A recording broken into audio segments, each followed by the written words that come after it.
What it is! Happy Pride, everybody. Today we're going to be doing a special review in honor of Pride Month. We're doing The Parenting, the horror comedy on HBO Max. We're going to talk about all the things. We're going to talk about tripping parents and meeting the parents and demon stuff occasionally, and, you know, also not trusting your Airbnb rental people because they be shady, y'all.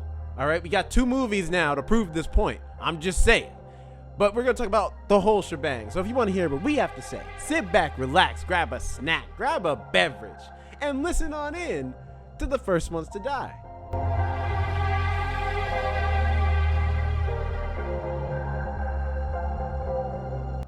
Hello, everyone. Welcome to the First Ones to Die podcast.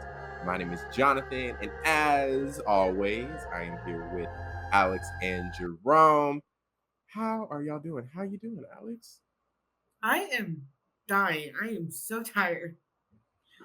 I did, as I told you guys, a lot of traveling, and it's just, I'm starting to feel it now. And I know as soon as I probably jump off this, I'm head to bed. And I'm super excited for bed, man. It has been a day already.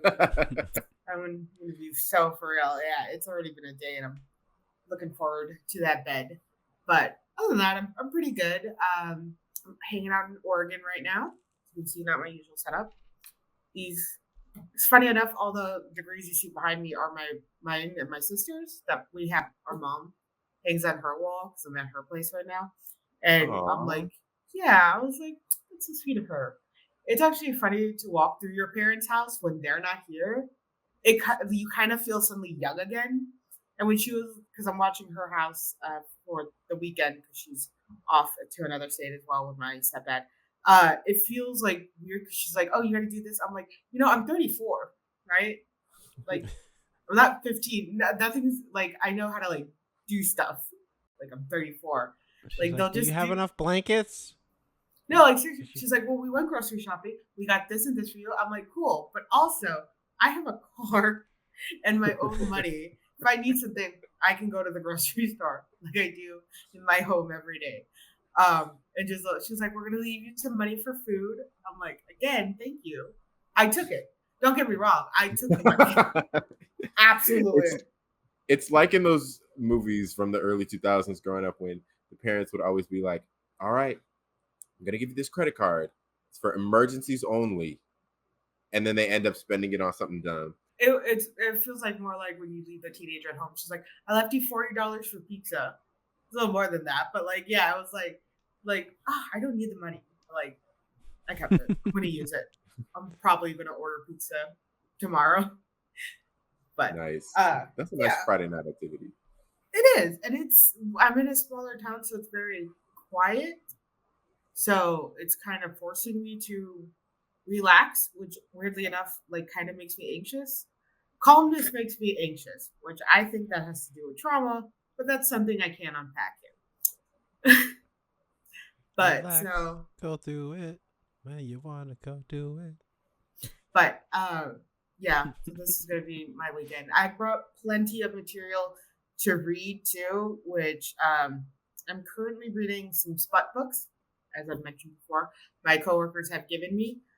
They were very excited to give me these books. One is Haunting Adeline. The other is Butcher and Blackbird.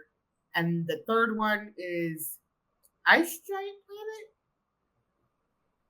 Planet? Ice Giant Planet? What's it called? I feel like that's just that's just the description of the book right there.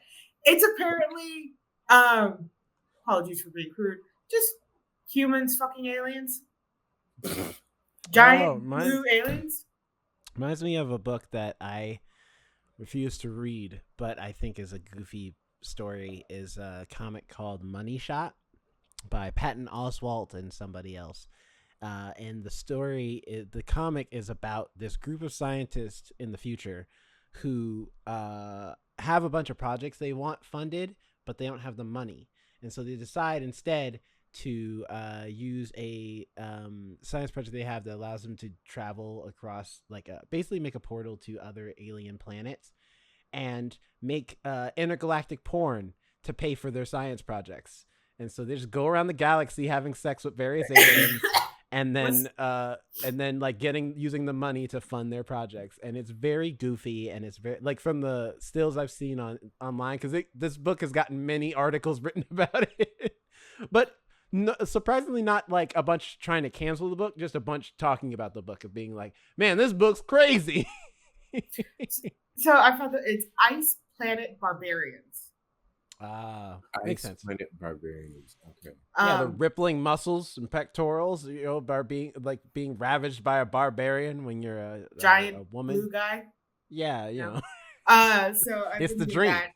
that. Yeah, guess I guess so. I don't know. And then I've also got some mangas to read. So another coworker who I like her. She's a little bit uh, like she scares me a little bit, and that's saying something for me. So she's like, "You're Better gonna hope watch she don't this." listen to this podcast. I don't think she knows. I don't think anybody ever knows about it so far. But she's just a little like, and I'm like, okay, yeah, okay, I'll do what you say. Don't hurt me. But I love her passion too. So she's also just a good person. She's given me some of her mangas, and she did get me into Cherry Magic, which is now one of my favorite mangas. I've actually watched the anime for it. It's called Cherry Magic: 30 Years of Virginity. Hold on. 30 Years of Virginity can make you a wizard. Actually, I have one of the editions next to me. It's gay, which I love. Which perfect for Pride Month. Pride Month. Yeah. It's actually really cute and really sweet, which is like so wholesome compared to the other reading materials my coworkers at my office job have provided for me. So it's nice to also have something wholesome to read. Um, but other than reading smut material all weekend, I'm hopefully just going to have a peaceful weekend. I'm excited for that for once. But how are you doing, Jonathan? I'm good. I'm good. Last week, the last half of the week, I went down to Florida for work, and Yo, did you go to Epic Universe? no, I did not. Ah, you I gotta would go. have. I You gotta would make a have date. had. I would have had I stayed until Saturday night, but I left Saturday morning, and I was there from Wednesday night to Saturday morning, and I was working on like the the 2 days in between. Hmm. Um, but I would have, and it was chill. I hadn't been back to Florida since I was about 8 or 9 years old, and it was chill. It was nice, but but on Friday, when they say that humidity is no joke, it is no joke. I was Mhm. sweating, and I felt like I was sweating more than anybody else because okay, so at one point, at one point, I was just walking around Legoland, dripping sweat, trying to find some shade. I found this 40 movie theater. The guy waved. He's like, "Hey," I think he saw my like employee name badge on, and he's like, "Hey," and I'm like, "Hey," and then I started walking in, and he's like, "Oh, I was just saying, hey." I'm like, "No, I need to get in there. Is there AC in there? I need to get in there." I sat down and watched the little like 10-minute movie. Went on some rides, dripping in sweat on the rides. At one point, they had to stop the ride because someone was like having trouble getting off, and I was just baking in the sun. So that was that. If you're not used That to was East Coast humidity, man, I'm telling you, it's like it's as we say in the South, it's like if you're in the heat long enough, you're gonna get that monkey on your back. When that monkey gets you, that's it. You done for the day. Because that's how it feels. It feels like you're just like this weight of just like, God, I'm hot. Like, it don't make no sense. Why is it so hot outside? yeah, yeah. And I was like embarrassed because I was wearing this like blue like button down short sleeve shirt. I sweated through that shirt about 5 times throughout the day. It was disgusting. But sorry, go ahead, Alex. No, like the few times I've been down to like the southern states or around Florida, it's just like I'm always gross. And then because of my lovely hair and my ethnicity, my hair frizzes out like really big and wild. So not only am I like sweating too, I can't pull this down enough. And even though if I've had it like, braided or like tied up really tight, it's still just this like layer of fuzz I have now that looks like on my head. You gotta So bring one of those fans. that's not gonna help down there. Yes, Especially it when you're not used will. especially I when you're grew not up used to down it. there. What you No, mean? I no, know no, no, exactly no, what'll no, help no. down there. What But I you need just said. one of the ones that sprays water Yeah, as the well. spritz fans. Yeah, there sprays water. Sure. The humidity and is then making you sweat. Let's add more water. Let's add more moisture. That's gonna if make you it's sweat. cold water, it'll make you feel a Freeze lot it better. before you leave. That's right.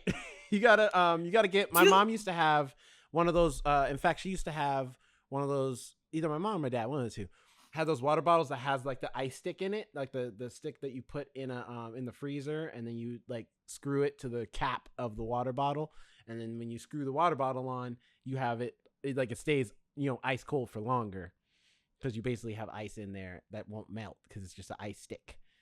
Like, and it used to save a lot of lives, that's for sure. What I do, because like my head holds heat because of how thick my hair is, because I'll go shower in cold water, and then literally the water when it comes out of my hair, is hot.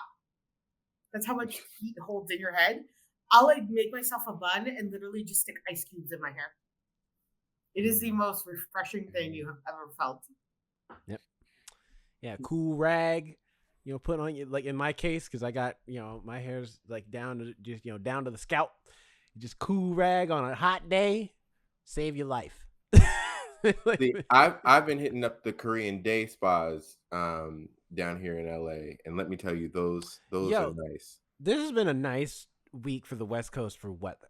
Like it's been nice up here in Seattle too, of just nice warm days, a little breezy, not too hot, but I mean hot enough that you enjoy that AC. That's for damn sure. my mom said on the other day it was like 85 or something. I'm like, that was warmer than it was down here. Mm-hmm. Yeah, it's been hot, and it's been really tricky because the mornings have started with gray clouds. So you think, oh, it's gray. It's gonna be a gray day. So you wear your sweater or your jacket or whatever, and then the sun be like, surprise, like, motherfucker! just warm you up. It was what was it on Tuesday? The morning started out so like it wasn't even hot. It was just the humidity was insane. It was like really muggy, so you're just like feeling sticky. But then you walk outside by the afternoon and it's like a dry heat. It's like, what the fuck? Global warming. No consistency anymore. It's been crazy. Yeah. But I've been enjoying it. But that's just because I love the sun.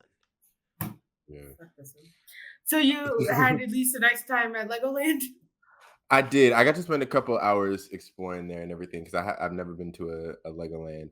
And now I wanna go to Legoland, California, which I probably will for work, but like outside of work too, because it was a lot of fun. The coolest part for me is in each Legoland park they have what's called Miniland, where it's like these miniature.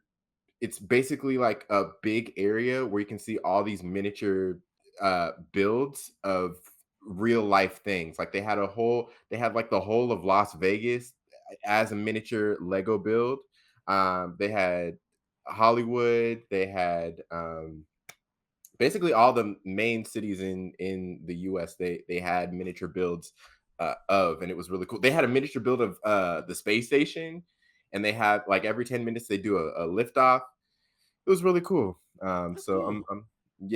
I'm curious to see what they have at the other Legolands around the world. Probably movie characters, I would imagine, like big old movie displays, maybe. Yeah. I think the little miniature builds would be so cool. There are so many Legos. I'm like, those would be so cool, but also like, where the hell am I going to put them? And then the fact that people, what drives me crazy is, I admit, I super glue a couple of my Legos together because like I don't know how like people do it, and it drives me. Oh, like. Yeah, but it's only on the inside. If it's an inside Lego, I'll super glue it sometimes. But if it's outside, oh, you're talking about like putting two pieces like next to each other. Yeah, and super gluing them Um, together rather than no, no, like no, no, stacking it how you're supposed no, to. no, no, no. What sometimes like with the Jaws boat, when I was trying to make the curve of the boat, a piece in there kept popping off in the center because you kind of have to like smush it. And I got tired, so I Uh, super glued it inside. I wouldn't super glue the outside because that's where you'd see it. So I'm like, I wonder if those people who build those amazing miniature boats or like the people that they hired to do ever what like glue they I feel like they probably use glue inside because there's no way in hell that those structures are standing and like Oh it's yeah, just that they way. maybe. definitely do. That's like a practice of those that are like the people who really build like Lego Yeah. statuettes and figures and things, or make their own custom things. They super glue that stuff because it's like they know if this Uh, falls, it's all coming down, and I'm not gonna remember how to rebuild this back together. I'll have to ask one of my coworker friends. She used to work at MMM, and they would be the ones who did all the builds and stuff for that kind of stuff. So Oh, I'll have to also, ask you. We'll speaking see. of Legos, I got like I constantly Which buy minifigures okay, and stuff, and I bought this one that has the Legos always inclusive.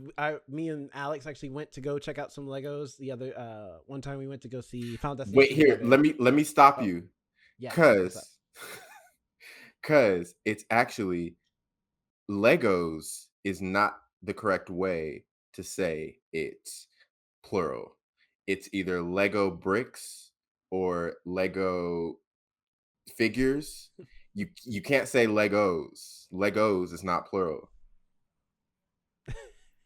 Okay. That feels like I want to punch somebody. Nah. Like it makes me want to kind of punch you because you told me this information. Not that I do want to punch you, or nor would I ever punch you, Jonathan. Well, I mean, I can't say never. There could always be a circumstance, but I I feel don't like see at some one. point you have punched me at or No, something. just me, and it was for I Uno. it was a gentle punch in the arm. Um, I No, have a you great. used to do the thing all the time where you try to kick my legs from my knees from underneath me. Oh no, I kicked you from behind. So Yeah. you would just be, yeah. But in all fairness, I do that to everybody. If I come up, like I'll just kick the back of somebody. Well, I won't. I gently tap my foot, making the person almost fall down. But Anyway, sorry. I'm sorry, Jerome. Go ahead. I constantly am grabbing the minifigure little packs because I love having them just on my desk and stuff.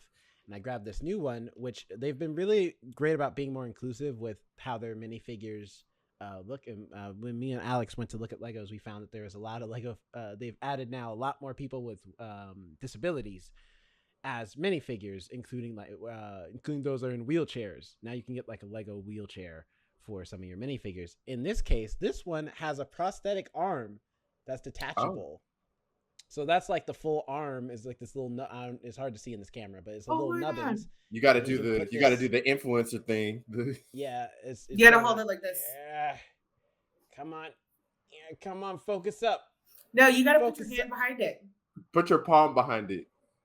Eh, eh. No, Okay, Not doing it. It's still no. trying to focus on me. we Anyway, we so the get the point premise. is that it has little nubbins for her hand, and then you put the prosthetic on like this. And now they have a prosthetic hand, and it totally works. It's very like as far as like how it sits in the on the minifig, how it sits on the like around the body and stuff. It's cool. So I'm like, Oh, that's that's really cool. cool. I really appreciate Lego's dedication to like consistently adding new ways to have minifigs. I also have not on my desk here, but I have a minifigure that has prosthetic legs, like the kind used for the Olympics, where you can run and stuff. They have those, so it's like it's really cool. The amount of I Lego was minifigure like additions they've made I over was the just about years. to say that I would love to have a Lego with prosthetics, for prosthetic legs, because with pri- kind of sorry again, I'm sleepy. The kind of job I do, I unfortunately work with people who have prosthetics. Well, not unfortunately, who Yeah, are like getting amputated. unfortunate for their situation. Yeah, it's more so I work with them while they're getting amputated. Uh, but to have those little like figures would be kind of neat to just have and like be like, hey, in a That weird, representation yeah, Hmm. is weird important. morbid way. But yeah, no, it's great that they have that. Yeah, that's really cool. For me, so that was last week, and then this week, been watching a few movies. I've watched two already, and gonna see a third tomorrow, in theaters. That's that AMC A-list life for you. Didn't think I'd be watching this many movies in a week, but here we are. Yeah, make time to see John Wick. Well, not John Wick, but Ballerina. Ballerina. The new John Oh Wick yeah. adjacent movie. On Sunday, I saw Dangerous Animals. Ooh, was it good? Ooh, I want to see that. You could honestly skip it. You could wait till you could wait.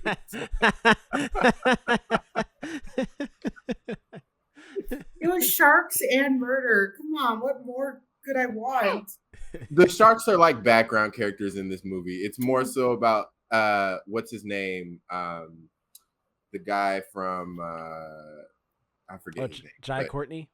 Yeah. He's in what, Hunger Games? No, he's in Suicide Squad, that's for sure, as Captain Boomerang. He's also he's in a bunch of movies. That's the one that's coming to mind, is Suicide Squad. Was he the one with the strange pony or the horse or uniform? Yeah, he's Captain Boomerang. Yeah. I don't remember. I think I blocked a lot of that Suicide Squad. But he had the unicorn thing, yes. The person who was watching it, who was sitting next to me, he left about 3/4 of the way through the movie. Come back. No, it gets a little repetitive towards the end, but it takes place in Australia, and this Jai Courtney, he's this guy who owns this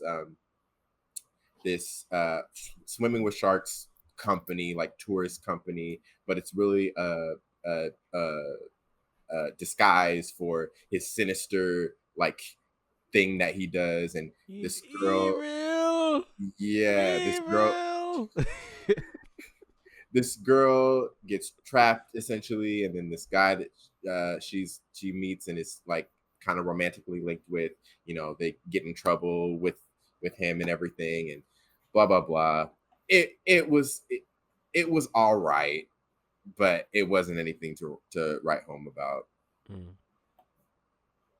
Well, but watch it, Alex. If you I mean, you got the AMC A-list, so if you want to watch it, you won't have to pay any extra money. So yeah, but because like I'm on this whole kick of like I have free will now, or acknowledge my free will. I'd rather, it's like uncomfortable. Like I'm happy I did it because Woman in the Yard was not great. Oh yeah. Yeah, but like I don't want to walk out of another movie.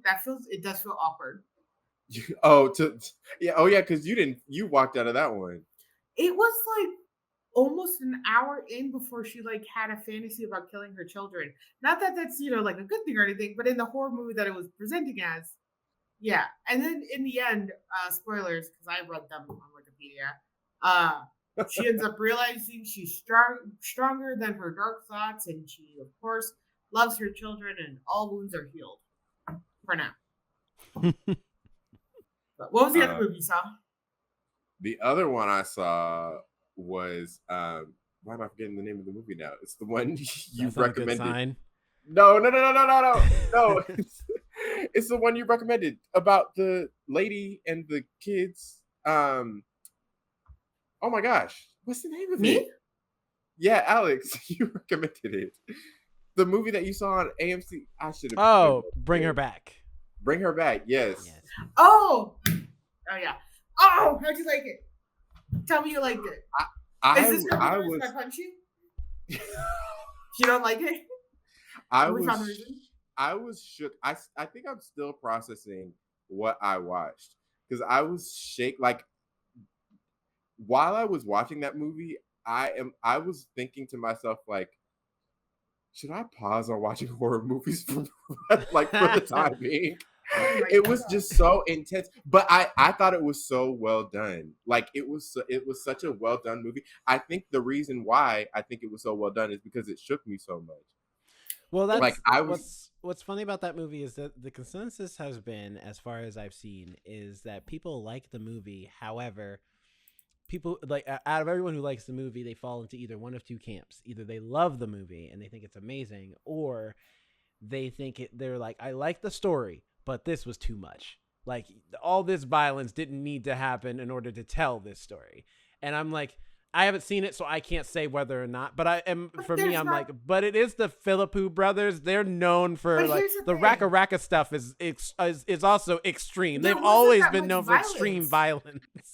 Yeah, There I wasn't was I extreme was violence at all. Well, I I think when was they all say right extreme with violence, they mean just like what happens, like, is extreme. Like, it's very unsettling to watch because of how visceral it is. Is when they say extreme I was all violence. right with the violence. There was the one part, and I won't spoil it, but Alex, you probably know what it is. It's with the table, that part. Do you know what I'm talking about? Trying to think. And I'll like I've text it to only you. heard Text me. the only Yeah, scene I'll that's been text. But described to me is the scene with the knife. And when that was described Yeah. to me, yes, I was that like, that's Yeah, that I was was. like, okay, so I don't need to watch this because I don't Yeah. need to know. no. I don't need that in my Well, spirit today. well, there was that, and then there's another scene, and at that other scene, not the one with the knife, but at this other scene, there was literally a guy in like the third. I was sitting towards the front, and there was a guy in like maybe the second to last row, and the theater was packed, by the way. In between like silent parts in the movie, like during this scene, he would just be. Oh, I think Like it I know what scene you're talking about now. it was so audible in the audience in the audience, and Listen, man. at that one It, part, I know the what you're whole talking about audience now. just like the whole audience just like was like ooh ooh See, ooh. that's Because me with the spit it's scene from Sinners, so I understand his pain. that was gross. But like, So I gross. think the scene you're talking about definitely is because like it's closer to the end of the film. So like you've already had all these graphicness towards you, and then you're kind of seeing, without trying to spoil it, you're kind of seeing the abuse that has happened to this person, and it's all on display. And then they're focusing on it. They're focusing on the physical abuse of his of the evidence, not like the actual abuse, but the evidence of the abuse, and they're like really focusing on this one scene that's happening, and you're just like, oh, and then more keeps happening, and it's like, one of my not favorite scenes, but favorite scenes was uh the one basically, how do I say, where she opens up the freezer in the background and she shows the blind girl what's in it. To a way to put it without putting it anywhere. Yeah, that one was like, ah. Even though, That was a good scene. yeah, it wasn't very graphic, but it was very like. I was so invested in the kid, like the two kids, like their well being. I was like, oh my gosh, Yeah. this get this lady out of here. Funny enough. Yeah. Do you think you're gonna watch it, Jerome? No. It's a demon movie. Well, that and also That's like true. Talk to Me was hard enough just watching it vicariously through YouTubers. It- Hearing the Yeah. stuff It is about a Bring Her Back, I similar- was like, okay, I can skip this one. I'll just like, I'm What- sure it's great. I don't It's a doubt that similar it's good, vein as but I'm Talk to Me was already rough enough. Like the few What scenes will I saw say, of that the movie. difference And so I'm like, between they did with Talk to Me and with Bring Her Back. At the beginning, I did not like any of the characters. At the beginning of Talk to Me, I did not like any of them. So immediately I was not like connecting to any of them. The best friend sucked. She had this weird relationship with this guy. She didn't even like kiss or anything. They just held hands, but they were dating. Who also dated the main character, who was like super awkward and uncomfortable all the time, but not in like a relatable way.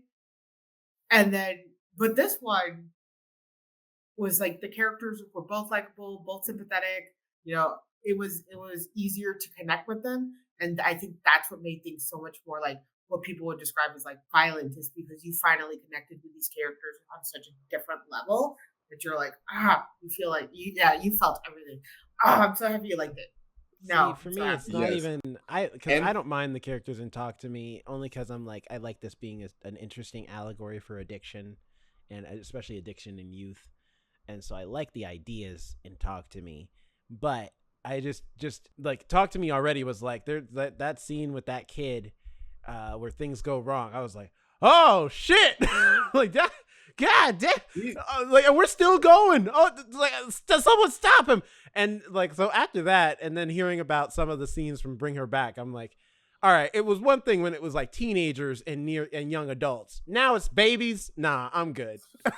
Like, I'm good. These Australians and their possession movies, because Talk to Me was an Australian movie. This is an Australian movie. Well, it's made by the same people, so they love they've always been about doing stories in Australia. Although I was gonna tell both of you, if you're really into Bring Her Back, especially, there's like I was watching Amanda the Jedi's video on Bring Her Back, and apparently there's like a lot of like websites and stuff to you kind of sound like you're underwater.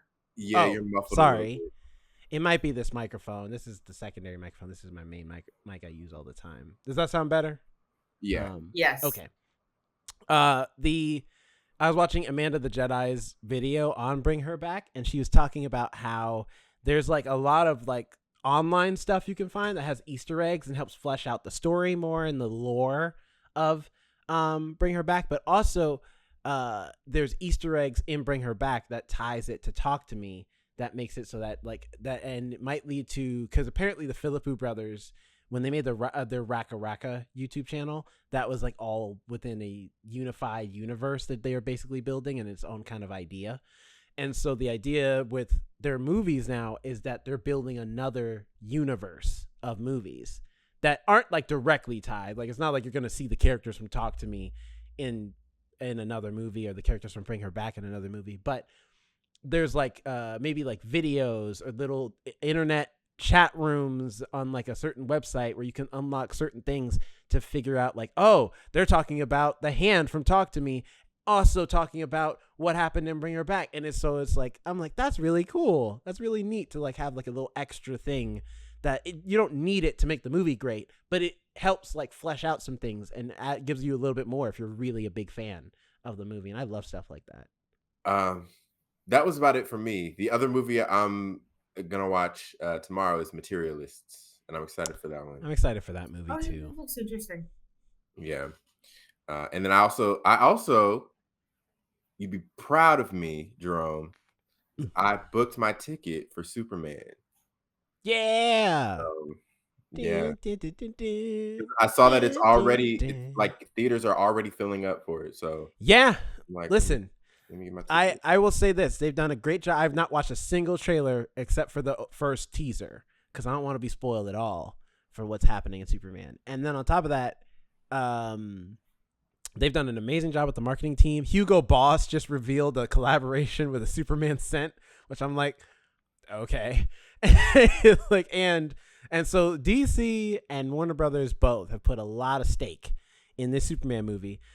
My only thing is, I'm like, all right, I'm glad y'all put a lot of stake in this movie, but it'll all be for naught if you don't cross the finish line. The movie's got to be good. I'm not saying it won't be good. I'm just saying, like, fingers crossed, if they can make it across the finish line and the movie's good, I think they'll finally be in the position to start their universe for real with a better shot than they did last time.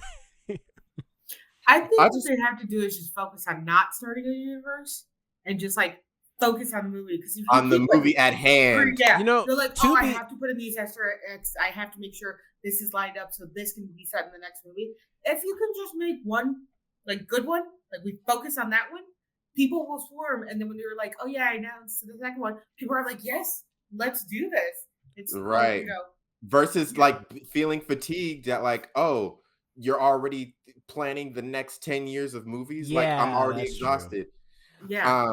And I like the fact that this movie, I mean, we'll talk about Superman when we get to our review. I think when we review Superman in July. But I appreciate that this movie is not all dark, and this movie don't look that looks like Superman. It looks colorful. Right, it looks colorful, it looks fun, it looks like life. It looks like it has life in it. So yeah, I'm excited for that.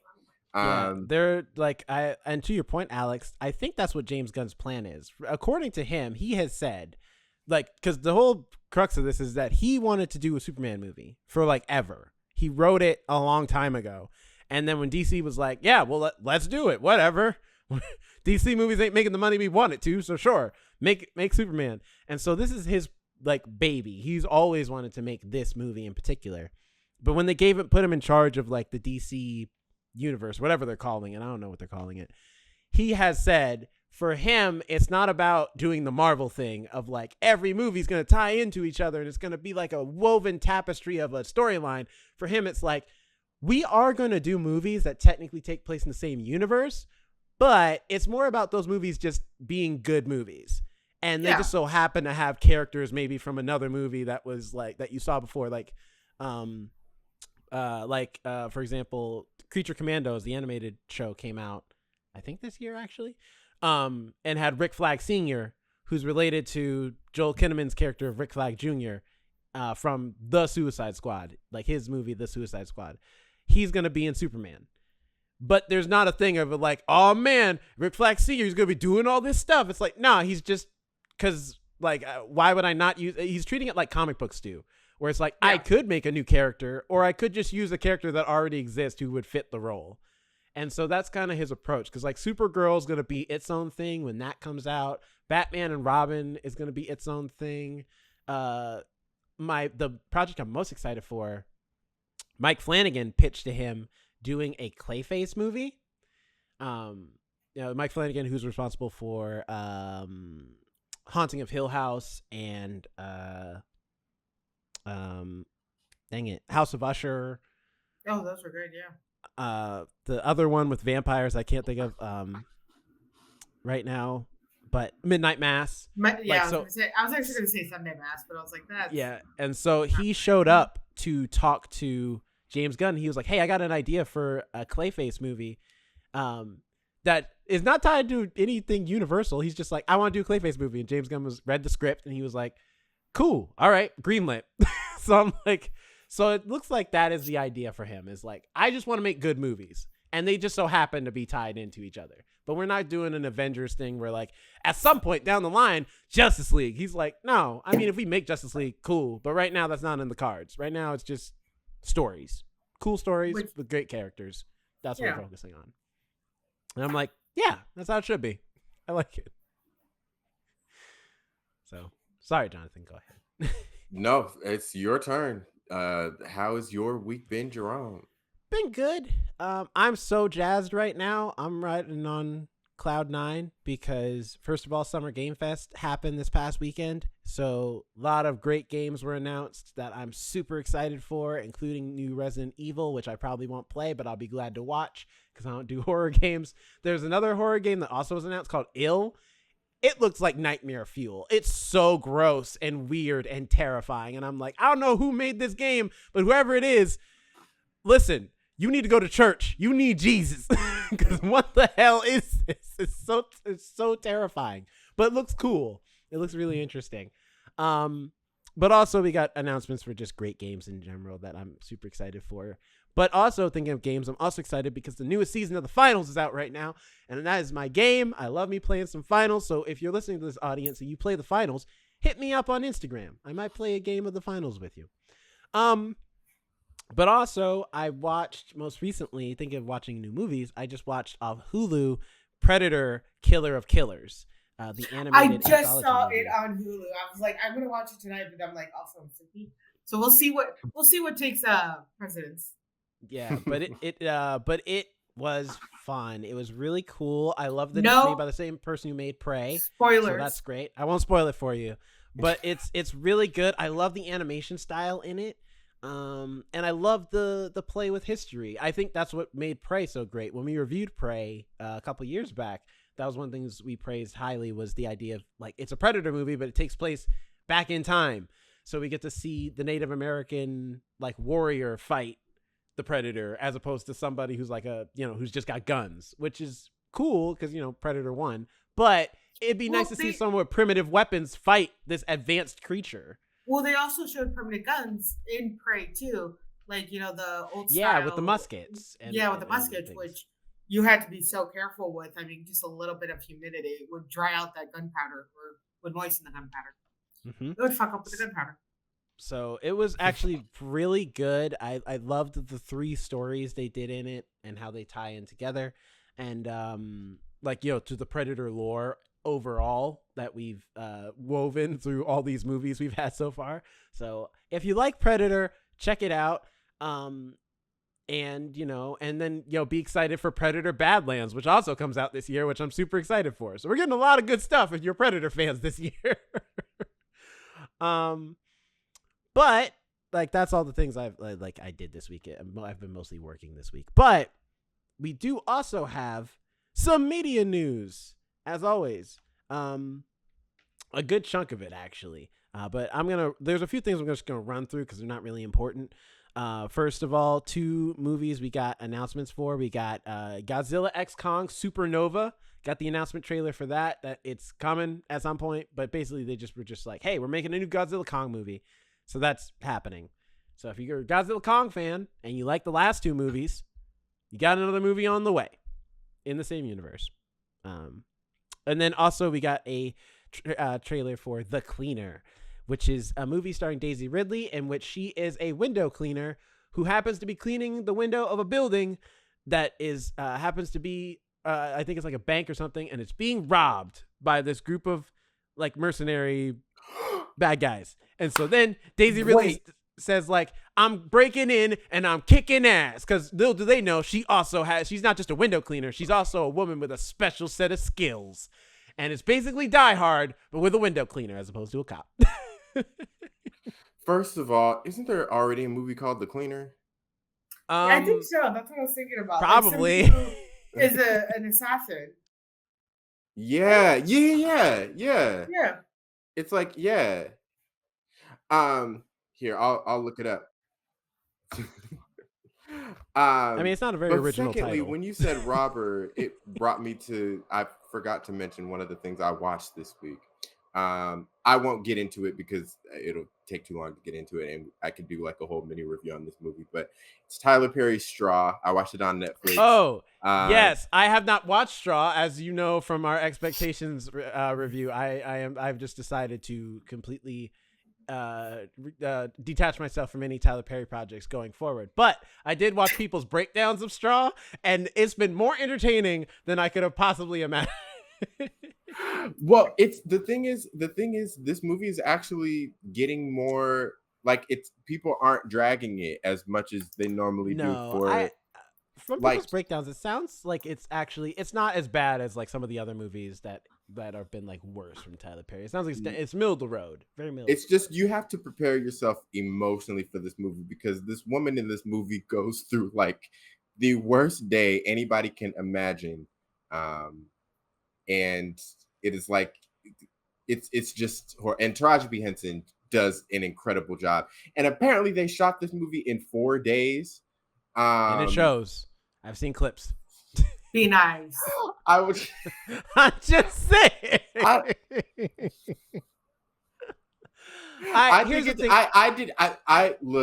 you like it? I did like it. I watched it on the plane back. And I was invested. Normally I would fall asleep, but I stayed awake for the whole thing. And I wouldn't have known that. I didn't realize, or I didn't find out that it was shot in 4 days until after I watched it, and I wouldn't have known that. But I should have known, because like Tyler Perry, he likes to do that fast paced stuff. For me, it's the color correction. That's how I can tell when the color correction, because you can tell the color correction and also how it's shot. Certain scenes, I'm like, this is not the best way to shoot this scene, like from a director's standpoint. But you had 4 days, so I get it. But I say go watch it and judge for yourself. Be prepared to possibly cry, and yeah, I found that with that movie, it's like most people who like the movie are the audience, because they connect with it emotionally, and they connect with the main character's struggles. Critics, on the other hand, like, while they recognize the emotionality of that movie, they also are like, but the way the story is told, and especially the twist of the movie, is what undercuts the whole thing for us as critics. And so I'm like, okay, well, reading the Wikipedia article of how the whole thing goes down, I can see what you mean. But I'm glad at least that more people are connecting with it. Like, That's good. But yeah, so and although that is tie in because The Cleaner is coming out on Netflix. It's a Netflix movie, so there you go. All ties back together. All right. But those are my quick ones. The ones to focus on for real. First of all, we got a trailer for Alien Earth. So those who are Predator fans are eating good. Alien fans are eating good too, because this is now granted, this does not take place in modern day Earth. This takes place in the futuristic Earth. But nonetheless, it's an Alien series that is coming to Hulu. That looks very interesting. It looks like it might tie into some Predator stuff, maybe. We don't know yet. But so far, they've just released a teaser just to get people's appetites, get them ready for Alien. So it looks exciting. I'm excited for it. So I watched like all the Alien movies and the Predator movies one time last year when I was sick. Let me tell you, those movies are really trippy when you've had a lot of cough syrup. I don't ever recommend having too much cough syrup and watching a Predator movie because, like, when they remove that like mask and a couple things, they're terrifying. Your cough syrup don't bring. That's all. That's my PSA for today. I found the cleaner that maybe I was thinking of. It's The Cleaner from 2021 with Luke Wilson and Shelley Long. When middle-aged house cleaner Buck Enderley takes on, and it's the pop-up came up. I don't want to. Anyway, yeah. That's the other one. Okay. We also got the new trailer for Wicked for Good. We knew it was coming because they filmed both movies at the same time, so I'm glad to get it early. But it looks fun. It looks good. I mean, it looks like, same level of emotion and quality that we got from Wicked 1.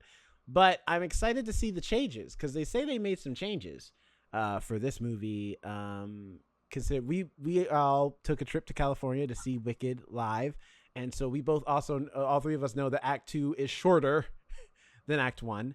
And there's, but based off the trailers, implications that we might get more Wizard of Oz in Wicked for Good because we see a lot more shots of Dorothy and the gang in the trailer. So I'm interested to see if that's true. I mean, I don't know because Act 2 of the show, you don't really see them.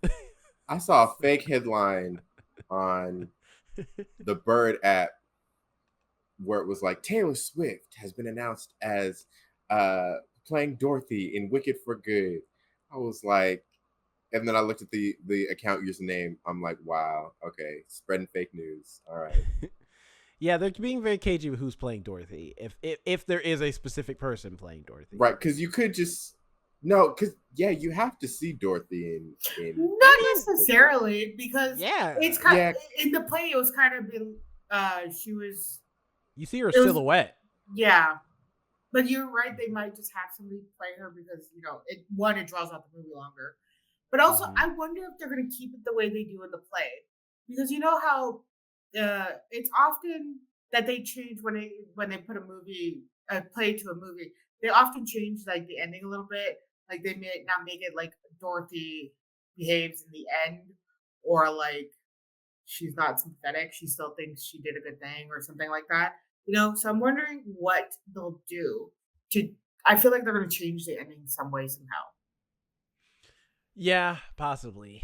It's possibly true. Because like in the play and in the book, Linda's a bitch. All right.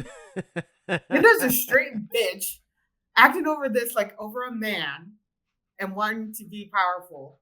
You got no power.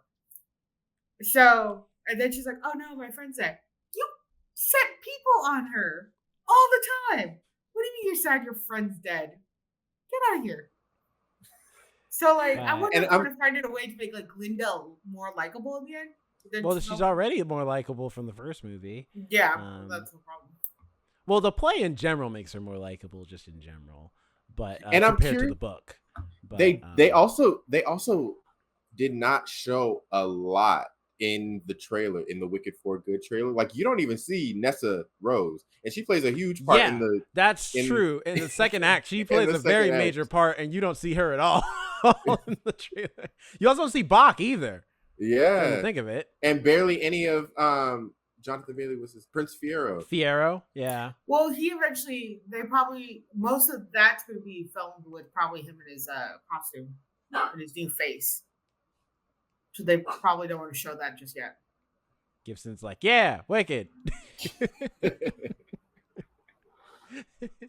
Let's bring Gibson. We'll hide him in a bag. What's he been up to?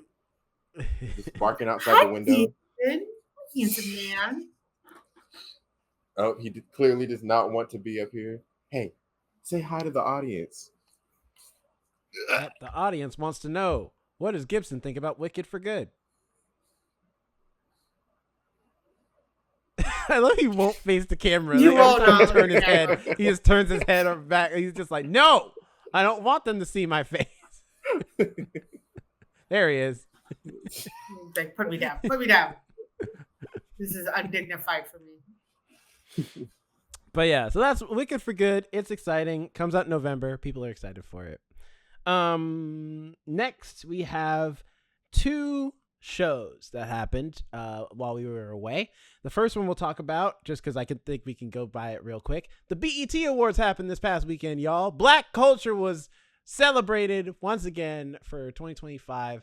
And to give you just a breakdown of some of the highlights, some of the big moments and things that are a little more interesting more than anything else. First of all, Kung Fu Kenny, Kendrick Lamar came through, swept with 10 awards.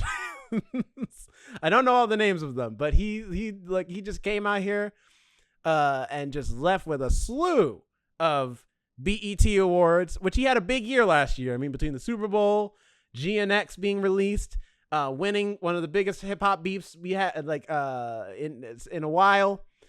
Like, he's just been batting 1,000, even launching his new label with PNG, which PG Lang, which he launched technically the year prior, but it's really been popping off and doing well. And he even gave the cosign of when people, I forget what place he went to, but they asked him who he thought was next up as the next biggest artist in rap. He passed the torch down to Doechii, who also swept up real good at the BET Awards. And Doechii, which they were on the same label together at one point with Top Dog Entertainment. So makes sense. He's seen her rise. He knows how good she is. And she is super dope. But nonetheless, like Doechii and Kendrick Lamar both had a great night at the BET Awards. Congrats to them. Also, congrats to Glorilla as well, who also got a few awards as well. And then Mariah Carey, first time getting a BET award, which blew my mind because I was like, as much good R&B music Mariah Carey's given us. Yeah, that's surprising because same with the Grammys. The Grammys and Mariah Carey have an interesting relationship. She doesn't have as many Grammys as you would think. Mm-hmm. She got the Ultimate Icon, one of the Ultimate Icon awards. There were a couple people who got one. Jamie Foxx also got the Ultimate Icon Award. He gave a very emotional speech about his medical emergency in 2023 that had everybody scared because we were like, are we finna lose Jamie Foxx right now? This can't happen. Not Jamie. He said, quote, "I cannot even begin to express the love that I feel from everybody out there. I gotta be honest, when I saw the in memoriam, I was like, man, that could have been me," said Fox, as who previously shared he suffered a brain bleed that led to a stroke. He said, "But I don't know why I went through what I went through, but I know my second chance I'm not going to turn down. I have so much love to give." And yeah, man, I'm hoping we get more of Jamie Foxx. He's such a great talent. He's such a great comedian, singer, actor. And so I'm glad to just have more time with Jamie Foxx. Like he's awesome. So, and we're glad he's still with us. Another thing, also big shout out to another award getter, and this is probably the last thing I'll talk about. Well, beside another thing, is Leon Thomas. That's right. The Backyardigan got his BET award for Best New Artist. No, if anything, he's Andre from That Victorious. is true. He is Andre from Victorious. But his album was the shit. I love Mutt. It's one of my favorite R&B albums. Alex, are you just putting that together? Wait, no, I don't pay attention to music anymore. Like any music. I literally have the same 5 songs playing on my Spotify for the last like 6. My like Spotify playlist, they're gonna have to dig out songs that were accidentally played when I forgot to like repeat the song I was listening to for the last like 6 months. I didn't know he like didn't. Yeah, he's been making music for a while, but he finally is popping off. Like he's he worked a lot on Ariana Grande's and he works a lot with her still, I think. But he worked a lot on Ariana Grande's like first couple albums. He's a successful songwriter, producer, all the things. But but as far as his own music career, he's been working hard to like make that big splash, and he finally did it with his major single Mutt, but that also led to his album Mutt, which is also super good. If you have not heard Mutt yet, it came out last year, one of my top albums of the year last year. It's so good. Listen to I think it. I'm gonna he just announced his best new artist. He just announced his tour. I'm like, I think I might get tickets to that. Yeah, man. No, definitely listen to it now. I should probably listen to music again. So congrats to him. Big shout out. And then also, for those who are in the know of the music world, we know that we actually just got a particular NPR I felt like Tiny a Desk. slight slate against me, but okay. No. I'm talking about those that didn't know about who don't listen to the NPR Tiny Desk performances. I know what you're about to talk about. And that particular artist came out to discuss to set the record straight. I am of course talking about Amare. I think that's how you pronounce her name. Who is responsible? I forget what the song is right now. One thing. It's one thing. It's the one thing that got me tripping. It's just one thing. Yeah. Yeah. Like it's the jam. And it was a big hit in the 2000s, and she's garnered a fan base since then. She did her NPR Tiny Desk performance, and a lot of people were not having it. They were like, because people were like, she's all off key. I don't know what she's mumbling half her lyrics. Like, what's going on? And so it's just a very high song. Like it's a very the way she sings, the key she sings it in is very high. It's more like she has a bunch of effects on her voice and things that allows the song to sound a certain type of way, especially the chorus, because that's where people were clowning her the most. And I'm like, it's true. However, though, I've always said that NPR Tiny Desk, it's like sometimes they get artists up there that it's like they need like a little bit extra to unless they're really creative. Like T-Pain, when he did his Tiny Desk performance, blew everyone's mind because most of the time those concerts are kind of similar to MTV Unplugged, where it's all about just having instruments, singers, and then your natural voice when you're there. And so for T-Pain, when he went up there, he was like, yeah, he's telling jokes. He was so funny. He was like, yep, got the auto-tune in my pocket, ready to go. Which he's joking. But then when he started singing, people were like, oh shit, he can sing. Like, not just say, he can sing with an A. That boy can sing. I remember he's really great as a singer. T-Pain, because he makes a lot of jokes. He's actually pretty funny. There was one time, I think it was at a concert, I want to say, but I don't really recall very much. He was making jokes about the auto-tune, and what he did was he pulled out a little fan from his pocket. And he just put it up between him and the mic. Oh, and sang into that? Yeah, sang through it. And it was just so funny because it's like, yeah, kind of, yeah. Yeah, he's always been funny. I've seen him twice. His live streams this are year hilarious. And last year, and he was amazing both times. It's so funny because on TikTok, because everybody kind of bitches about the sound. Oh, she was a fairy, and then it's like a little magical sound, and everyone's like, oh, don't put that over Guy's audio or blah blah blah blah. And T-Pain, he probably does that video or does that. Oh, where he's spinning around? Yeah, he literally stops, does a proper, and then does a proper spin, and people are like, we think you actually just spin around on the stage now just so you can use that sound. And he's in the comments being like, don't tell anybody. So he's got jokes, and I love him for that. But Amare said in response to people's response to her NPR Tiny Desk performance, it says, anything you do is always going to have a mixed response. If you're looking for hands down this, Jesus didn't have 100% of people loving him. I don't know where, because it's like this ... Jesus part. She tells people. And anytime anyone people always want to compare themselves to Jesus whenever they're getting flack for something. For real, it's like, would you expect this from Jesus? I'm like, Jesus was literally the perfect man. There's no way you will ever be on the same level. Also, somebody who is not, a Christian, I also know that Jesus was flanked a lot of the times for political and religious stance and issues. I mean, that's also true. Yeah, you not being liked because your music sucks. Not the same thing. Not the same thing. To quote Killer Mike from Run the Jewels, always remember that Jesus was killed by the state. It's like, yeah.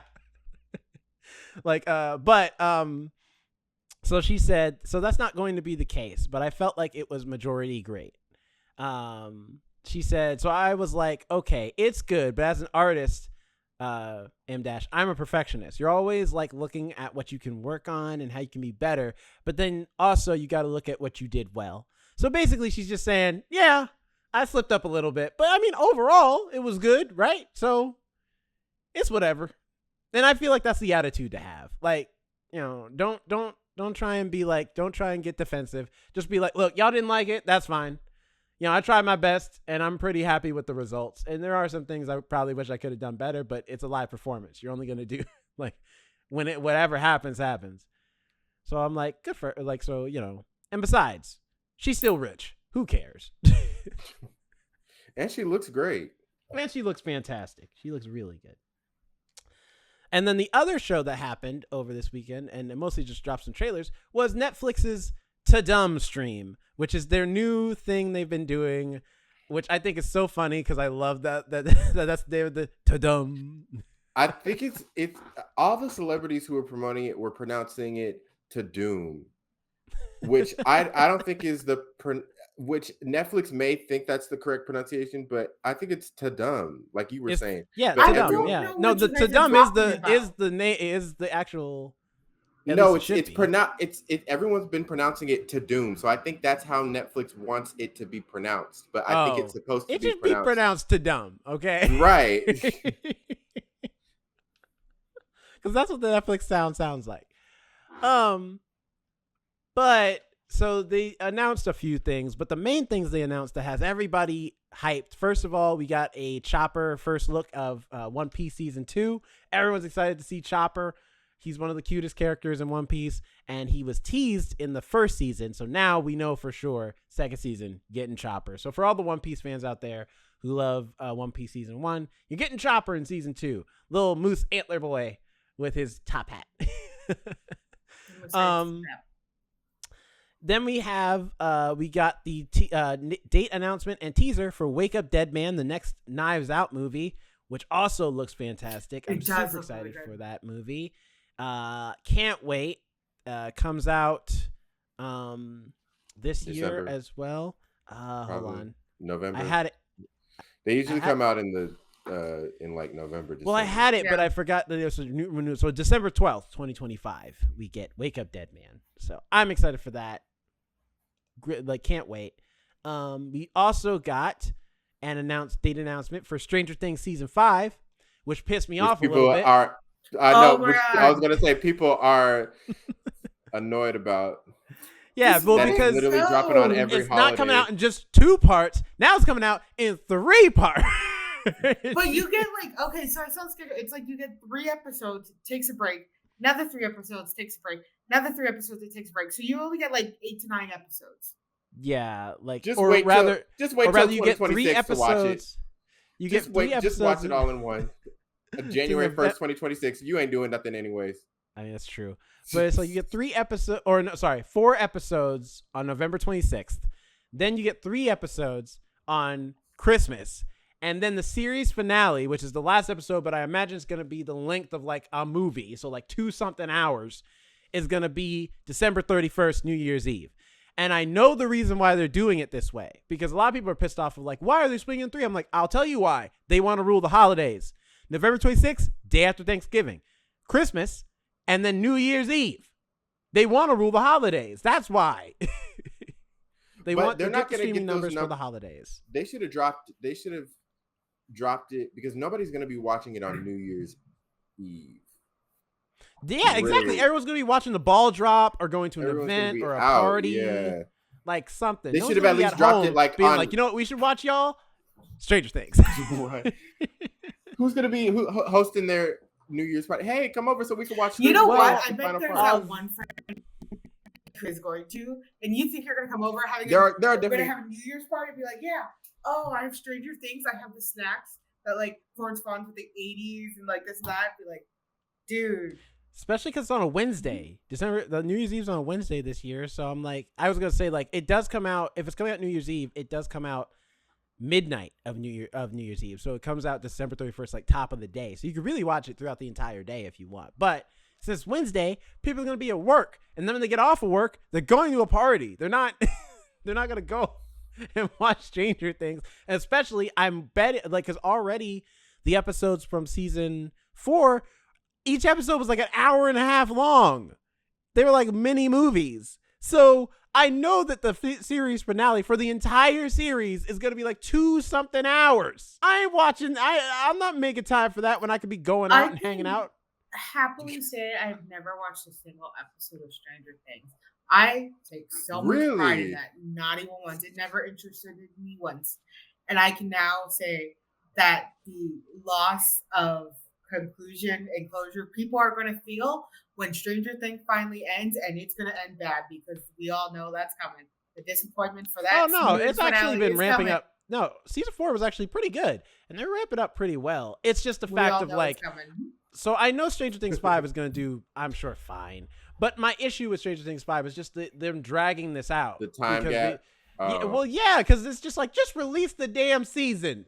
You're doing the same thing with Squid Games too, where Squid Game season 3 is the last season, so they're dragging that bad boy out because they don't want you to just like to stop watching Netflix. They know that if they drag it out, the longer you'll keep your subscription. Because if you're just keeping it for Stranger Things, when that ends, you're dropping it. Also, the time gap in between seasons, like the Euphoria syndrome, like these kids might as well have full-time jobs. Graduated college. The girl who played Erica, she literally graduated high school, and I remember when she was like 8 years old. Like a child when the show started. Yeah, Millie Bobby Brown's married now. Mm-hmm. Finn Wolfhard looks like he's been looking like a grown ass man since season 3 with that hard ass jawline he's got when he shot up like a bean. Caleb, the black. Yeah, Caleb McLaughlin. He look older than me. Yeah, he's got like he's that's not fair. You old enough to grow a damn beard. So they're all getting up there. Yeah. So honestly, it's time for the show to end, to be quite honest. And I don't know how many more seasons David Harbour and Winona Ryder have in them either. They should have just done a Stranger Things movie, ended it there, and just. Do you think they're gonna do spinoffs? Probably. I hope not, but probably.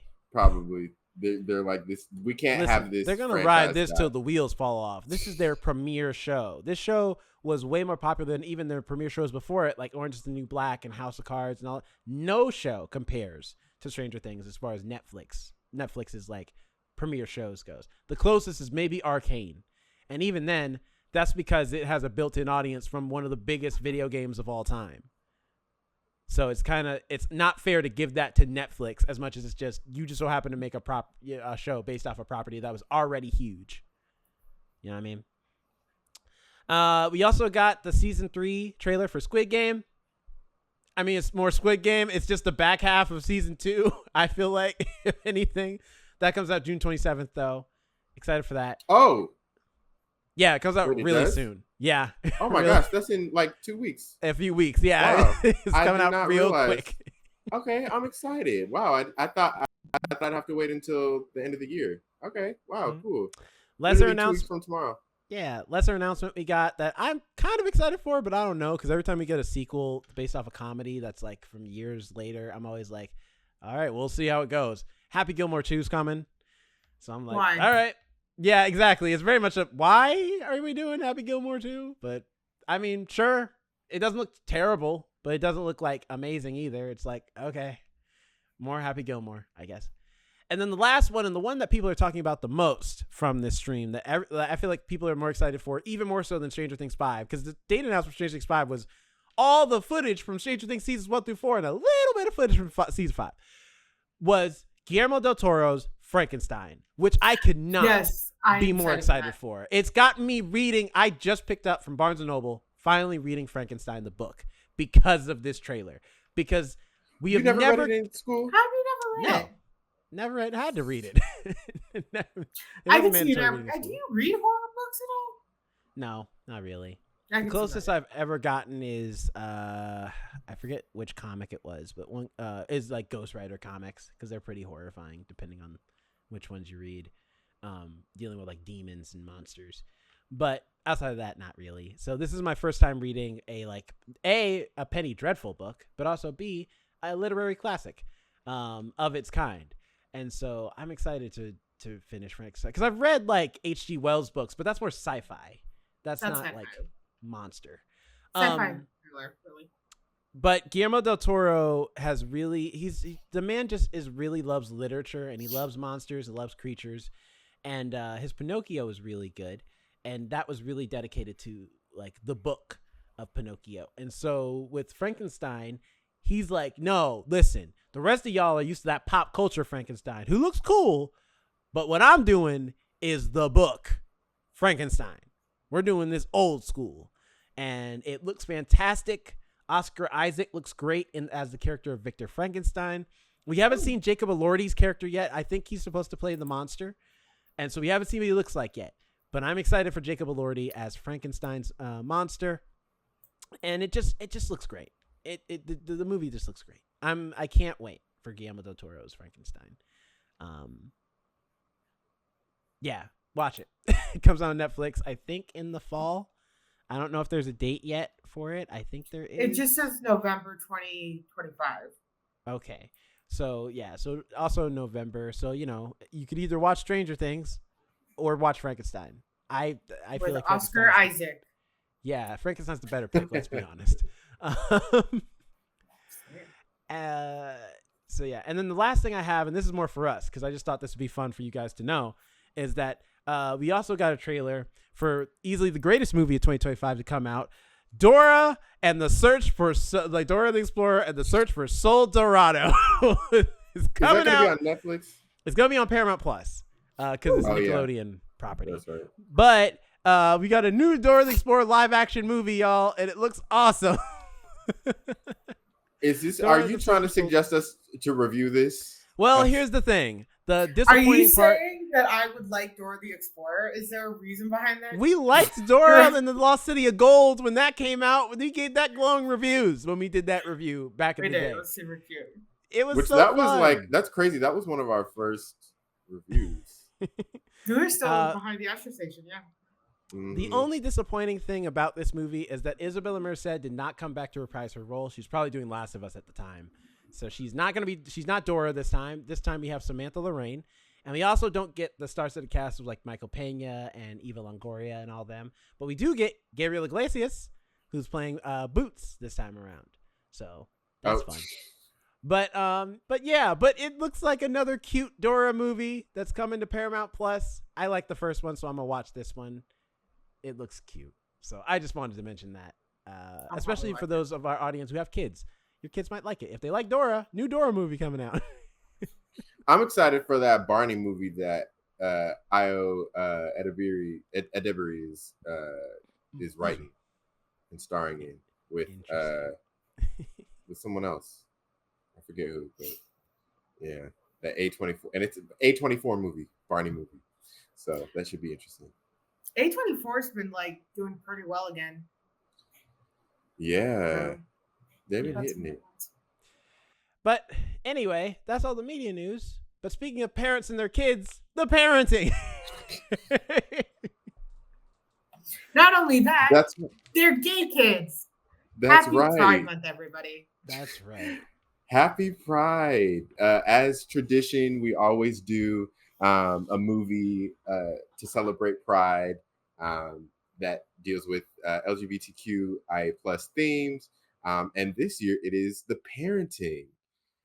So in this movie, Wait, a wait. couple went. Since I'm Oh, the only queer person here, I feel like I should get to do the synopsis for once. oh, do you have it up? Okay, go Yeah, I have ahead. it up. And I chose this movie. It's the parenting, and of course, it's a horror comedy because I don't think I watch any other films. I really should branch out. But it is regarding a young couple. Rowan and Josh host a weekend getaway with their respective parents in a country house rental. Things take a turn when the three couples discover the presence of a 400-year-old evil entity. It's with Nikki Doandi, Brandon Flynn, Parker Posey, Vivian Bang, Lisa Kudrow, Dennis Norris, Brian Cox, and Edie Falco. Yeah, Edie Uh, Falco. Edie Falco. It is streaming on Max. It started streaming March 13th. I watched it as soon as it came out because I kept seeing scenes that were just so funny. But what was your guys' initial thoughts of the film, Jerome? Initial thoughts. I didn't know what to expect from this movie. I did see the opening on TikTok. Actually, I didn't know that until I saw it, and I was like, "Oh yeah, I have seen this scene on TikTok." Um, so I was like, "Oh, okay, cool." But overall, I really enjoyed this movie. I thought it was very funny. I like all the characters in it. Definitely appreciate Edie Falco and doing a little bit more comedy. I only really know her for Nurse Jackie, which is not a comedy. It's a very serious drama. So It's to got a see little her in like, comedy in there. there's a little bit of comedy. But it's like, so to see her here to play a more, I mean, granted, not for a majority of the movie, but for chunks of the movie, she gets her jokes in every now and again. But easily standouts for me are easily Lisa Kudrow, Dean Norris, and Brian Cox. They are all three so funny throughout the movie, especially Lisa Kudrow. I love me some Lisa Kudrow. Anything she's in, I'm always laughing about. I love her in Neighbors as the dean. She's so great in that movie. So seeing her here, I was like, she's so fantastic. But the main characters also, Josh and Brandon Flynn and Nick Dodani, who play Rowan and Josh, they're great too. I really enjoyed their performances. I like their relationship, and I think the biggest thing to speak to the LGBT elements of this movie, I appreciate that this movie is not a movie about like one is in the closet and the other one is out like openly gay, and the whole premise of the movie is, oh, my parents don't know we're gay and it's gonna be a big thing. Only because I've seen that so many times. I appreciate this is a movie where it's like, no, they're just a gay relationship, parents fully know what's going on, they're not really bothered or like concerned, they're just happy their son's happy, they're more worried about, is this the right person for my son? That's it. And it's like, that's really cool and refreshing to have a movie like that where we kind of just deal with the relationship drama of just being in a relationship. The fact that they're gay is like neither here nor there. That it's about two people who love each other, and that's the important part. And I think that's really cool. A cool element of this movie more than anything else. I feel like I always hated the trope, like, oh, I'm introducing you to my parents. You don't know I'm gay, but here's my fiance. I feel like even with straight couples, you're going to be met with like pissed off parents being like, okay, so not only did you come out of the closet, you are now engaged and we're having a wedding in like 6 months because for some reason you decided to have the wedding in a short amount of period. That would piss off a straight couple parents too. Like, who the hell do they think? Oh, we're gonna go elope. That's why. I'm sorry. Who is this person you have just brought into my home? Like, I don't even know. I didn't even know they existed, and now all of a sudden they're like, I have to accept them and love them. Straight, gay, I don't care what Yeah, you are. Just, I feel like with any couple, also the meeting, the way the parents met each other, and each person in the couple met the other person's parents was, I feel like that was a little intense. I feel like that's not the way to go. I feel like the way to go is first you meet his parents and then he meets your parents, and then maybe at some point, if everybody knows that, okay, we gel with each other's parents, then the parents can meet each other. Not you're meeting his parents for the first time and they're meeting the other parents for the first time, I don't think that's the way to go. I mean, Agreed. but that's the drama of the movie that makes it That's also true. kind of That's funny. true. Yeah, I That's understand the true. drama, but like real life Yeah, yeah. scenarios happen. Like Real life that, scenario and though, it's no, like- this is not the ideal way to do this. And but I mean, hey, it's like overall, I enjoyed the movie. I think if I have any critiques, it's mainly more so just um, some of the stuff with Sarah's character. I feel like doesn't land as much. Not because the actor's doing a bad job, just because we don't get a lot of time with her backstory. So the drama that she has with our main characters feels very like undercooked, because it's not that it comes out of nowhere or that it's not done well. It's like, man, I wish you guys had kind of baked this a little bit more to make this hit harder. But it's a minor. That's a minor critique for the most part. I enjoy every character in this movie. I think it being a comedy, I can relax a lot more. So I don't, as far as the horror elements goes, I'm not gonna be too hard on them. But there's some nice horror elements in here that are like sufficiently creepy. The effects look interesting and look good. So yeah, overall, decent movie. I think it's a solid film. What about you, Jonathan? I also enjoyed it. I thought it was fun, and it had many layers. Not only in the plot, like the plot kind of goes from the dynamics of this couple, and like we said, the parents are meeting and everything, and then it kind of once the parents get together, it's like, oh, parental dynamic. You got these two very different sets of parents and these two very different family dynamics. And then it goes into, okay, yeah, we got this one common goal. Let's make it out alive, which I thought was very fun. And then you also have the fact that Rohan, or Ro, as he's called. By the way, I kept thinking, when he was calling him Ro, it sounded to me like he kept calling him bro. And I'm like, oh, that's interesting to call your like significant other bro. But and I have a friend named Ro too. So, but I thought it was interesting that they made the choice in this movie to make Rohan adopted, because you could easily, in this type of movie, make the differences about culture, like you can make them cultural differences versus these, right, versus now you just got 4 white parents. So That now did throw me off though when his parents showed up, and I was like, who the fuck are these white people? These ain't your parents. Yeah. But I did like that they did that, because it made like everybody like almost like an equal playing ground, because you couldn't be like, oh, we're from different backgrounds. No, not much really. Right. So they didn't rely on kind of the crutch, so to speak, for lack of better words, of just, oh no, these are just cultural differences. No, these are fundamental differences that these families just hold. But yeah, I had a fun time with it, and I enjoyed it, and I thought it was a good choice for it to celebrate Pride Month, because this happens with like, first of all, okay, I'm going in 8 million different ways, but we had The Blackening a couple years back. Yeah, we did. Which was also a horror comedy about Black people. And then we have The Parenting, also a horror comedy, with gay people. What are we going to get next?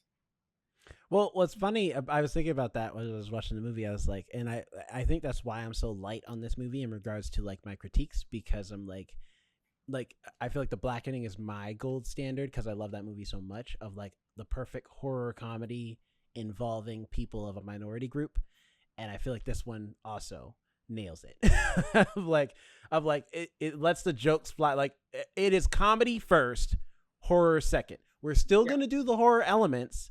So we're still going to do the creepy stuff. We're still going to have like things in the shadows and dark and things like that. But at the end of the day, we will always still stand by the ideas of like, yes, but we're still going to tell jokes.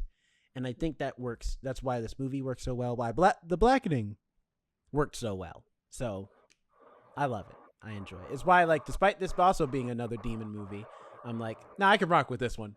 This one's good because it's not as dark. Yeah, yeah, a light, fun watch. Um, it was enjoyable from front to back, and yeah, I enjoyed it. How about you, Alex? Yeah, I know I you like enjoyed this it. one. I did like it, as that I was recommending. But it was funny that you mentioned the blackening because I was also thinking that too. Mostly in part is that the blackening focuses a lot on survival, but there is a moment where they're doing the jokes of like who's blackest, but in those jokes they're making a lot of social commentary about like being biracial, being gay within the black community, being as like, oh, you appear as a thug, but he's like, I do all this other stuff. What are you talking about? They're like, you brought a gun. He's like, for safety, we're in the woods. Why wouldn't you? You know, and it's a lot to say, not the same, but kind of with this movie as well, where the parents are talking, and especially one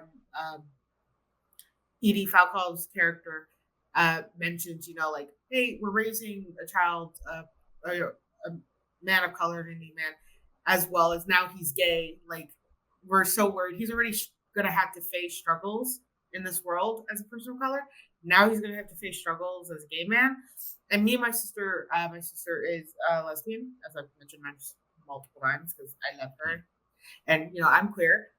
We make jokes all the time, like, oh, we're women of color, and we're queer. Like, we could not pick a struggle. We wanted them all. Or like, we don't know which hate crime we're gonna get hit with, so that's gonna be fun. It's a bit of a darker one. So I like how they didn't shy away from that, even though it was in the midst of all the jokes about like, oh, why are you such a tight ass parent? Well, it actually has a pretty good reasoning behind it, but it also plays into like the fundamental differences between them. One's loose parenting, one's like really like uptight. And I also liked how basically the kids acted with the parents, because I know I do act a little different with when my mom's around. I'm a little more, I will say, a little more uptight at times. But it's just that reaction you get from your parents because you're like, oh wait. But then sometimes you're like, oh wait, like I'm an adult now. I don't have to be like the way I used to be. They've got, your parents grow to know your personality more, or, they get to know who you are more. And the parenting really shows that as well. So it's like that with the blackening where it's like, we're making jokes, but there's the social commentary hidden in there that is so well placed. You don't really even realize it's happening. You just realize it's part of the joke. And it does, reflect on them being gay. There is some, oh, my brain stopped. There is some, what is that? Insult against people. Describe it. What? Like slurs. That's the word. There you go. There were some slurs against gay people in the LGBT community and things like that, and it's just so. And but even that's like, played for laughs in a way where it's not as like offensive. It doesn't like hurt. Yeah, it doesn't hurt when they say it. You're like, to jump ahead of spoilers, they have an old naked man yelling it at you, and it's just like, oh, you're more grossed out by it than offended. So I think they handle that surprisingly well for the comedy that it is, and it doesn't take any like of the cheap shots either, which I appreciate against like gay people or against him being Indian, being the only person of color there. They are all really, really, it's really well done. I think so. So, although in my mind I have thoughts about that, about him being the only person of color, I have some. But we'll I got some words about that too. Actually, I don't know if it's the same thing, but maybe. Okay, we'll get into it. I think it's good. All right. Yeah, and this is on HBO Max, folks, so you can watch it now. It came out in March, so HBO Max for you to check it out. Not just Max. That's right. So we're treating that. I refuse. So, despite this movie being old in the regards to like it, came out 2 months ago, We're treating this like we're not. I'm just explaining. We're not treating this like a retro review. So that's why we haven't given you too many spoilers. So we're gonna go into a spoiler section. So, but if you haven't seen it already, can't recommend it enough. Please go watch The Parenting. Have a good time, especially if you love a good horror comedy. You've gone muffled again, a little too muffled. It's this. Okay. There I you got go. you. I got you. So go watch it on HBO Max. We recommend it, even though it's 2 months old. You know how old that can be. Things have gone, especially with social media nowadays. Everything's everywhere. Yeah. But it is a great movie. We do recommend it, whether for Pride Month or for any other month or day of the week. If you want to watch it, it's good. You know, head over and out there. And so now we come to our spoiler section of the podcast where we get to rant about the things we did and did not like and get to talk about the scene. So if you haven't seen the movie, of course, go watch it and come back. Or if you're cool with spoilers, I know I am. I tend to go ahead and read ahead of spoilers. I shouldn't, but I do. Then you're welcome to stay, hang out, and see if you makes you want to watch the movie even more or not. So what'd you what's going on with you, Jonathan? I wanted to say that for him being the only person of color besides the friend, I forget her name that comes in. Vivian Bang. She plays Sarah. Yes, Sarah. He was one of the last to pick up on the things that are going wrong. Okay, were you gonna say this?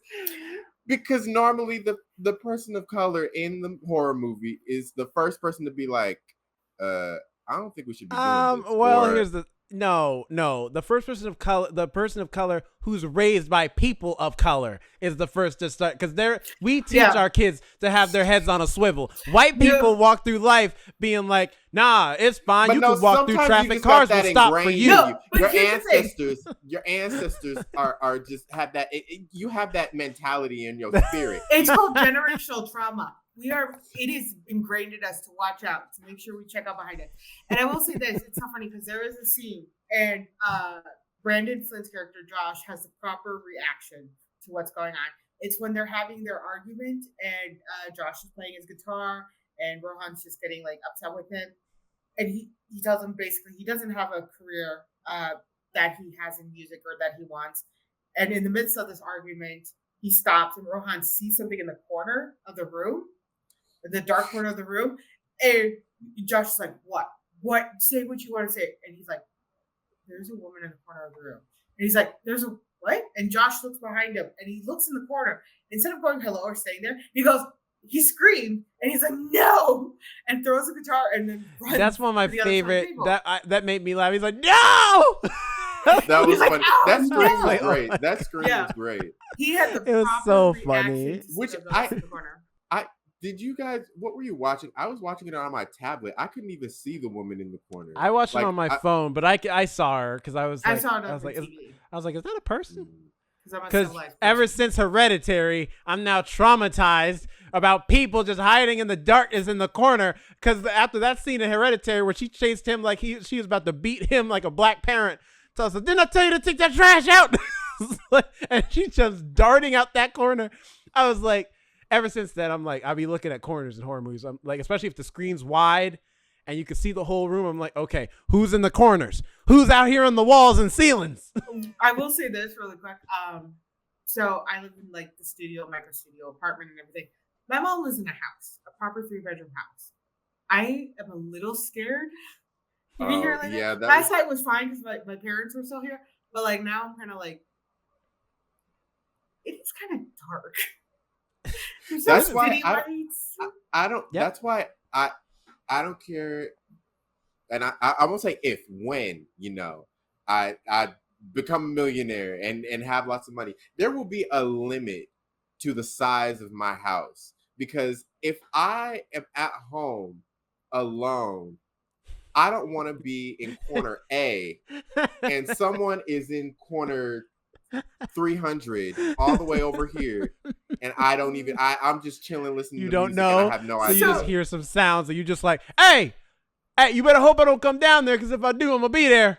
So my thing that's the thing about living in a studio apartment. I can see, I can look at all corners of my home right now. Yeah, And the thing is also, I was thinking, I was like, oh, if I ever got a big house, I would just get like motion sensor lights. But if like, what if my ass is in the living room and all of a sudden I hear the click of the light in like the study down the hall? I'd be like, the fuck? And then you He's go in in there and there. nobody's in there, especially because that's happened. Or people like there's a click, lights turns on, you go in there, ain't nothing in here. Oh hell Is no! that more? Hey, you can have the house. I'm moving. Yeah. I'm leaving. I got it. I got the message. Demon, ghost, intruder, whatever. Its house is yours. I'll leave the deed on the Like, table. it's yours.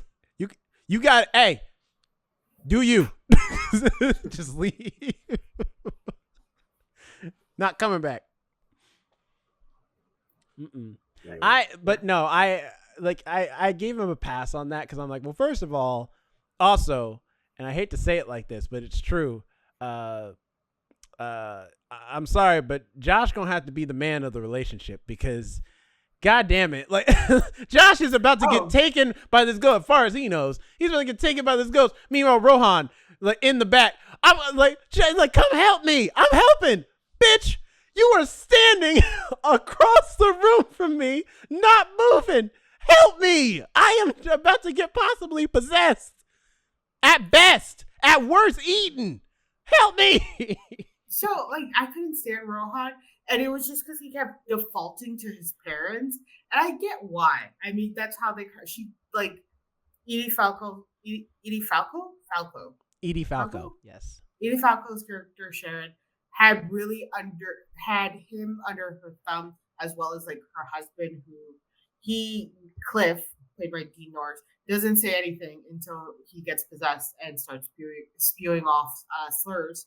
Oh, you mean Frank, played by Brian Cox? No, Frank? Yeah, Frank. No, you're right. Brian Cox. Yeah. Cliff's character was hilarious, though. I love Dean Norris in anything he's in, whether it be Breaking Bad or I forget the other movie he's in that I love him in. He's just so funny. He's just a great actor. A couple things recently. So funny because when Lisa Kudrow's character, who is Josh's mom, and Cliff is Josh's dad, when she's attacked by the demon dog, that's my favorite. That man came in. He's like, "That's my wife," and he just took her and he beat that dog and then stuck it in the dishwasher. He was oven. Like, "Nope, that's." Oh no, it was the dishwasher. You're right. It was a dishwasher. It was after it was dead. They didn't know where to put it because Sarah grabs it. She puts it in the dishwasher. Yeah, but they work together, and it's just like.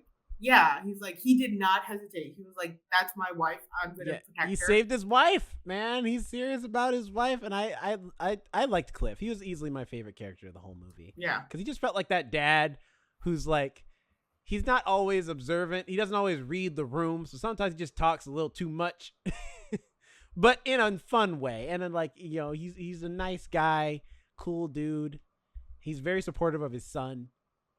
Yeah, especially when he finds out about how Josh feels about how Rohan feels about Josh, I think, or something like one of the two. He tries to get them back together again. He's like, "Yeah, maybe you should, go hang out with your boyfriend." Like, it's like that's really cool. He's a really cool guy. He's one of the best characters. It kind of reminds me of my stepdad. Like sometimes he can't read the room, but like he's weirdly supportive and he's got a gun to protect you with, so like that's pretty cool. I like you mentioned the demon dog. I found that part very amusing because it was clearly a like a puppet that someone had on their hand. Yeah. That the first dog's death though, like I was like, no, not the dog. Oh my god! When that damn wardrobe came just put him in the box. And then that joke could, like, if not for how good of an actor Dean Norris is, that joke could have not landed when he's like, yeah, listen, when you got these wardrobes in here, you gotta properly like secure them to the wall. And that made me laugh because I'm like, that's just like a dad. A dog just died, and he's worried about the construction, the goddamn safety parameters. OSHA is not here right now. A dog just died. I think those elements helped play into the horror comedy aspect of it all. Because if they would have tried to, tried their absolute best with the CGI of it all to get the dogs Yeah. completely perfect. I think that would have it could have fallen flat.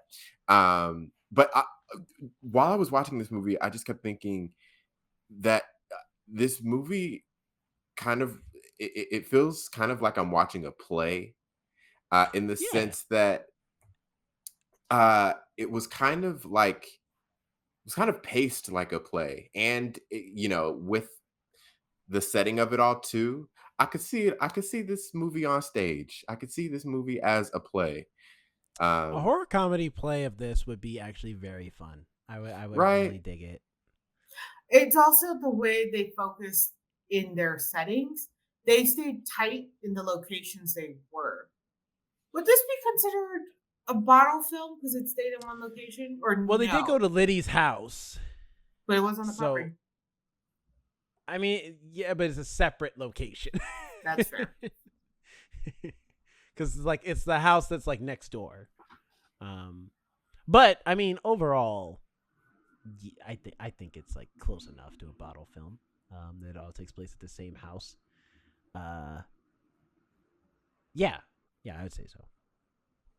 Also, if to be an Airbnb person is that weird, don't stay there. Just go I'm somewhere. right.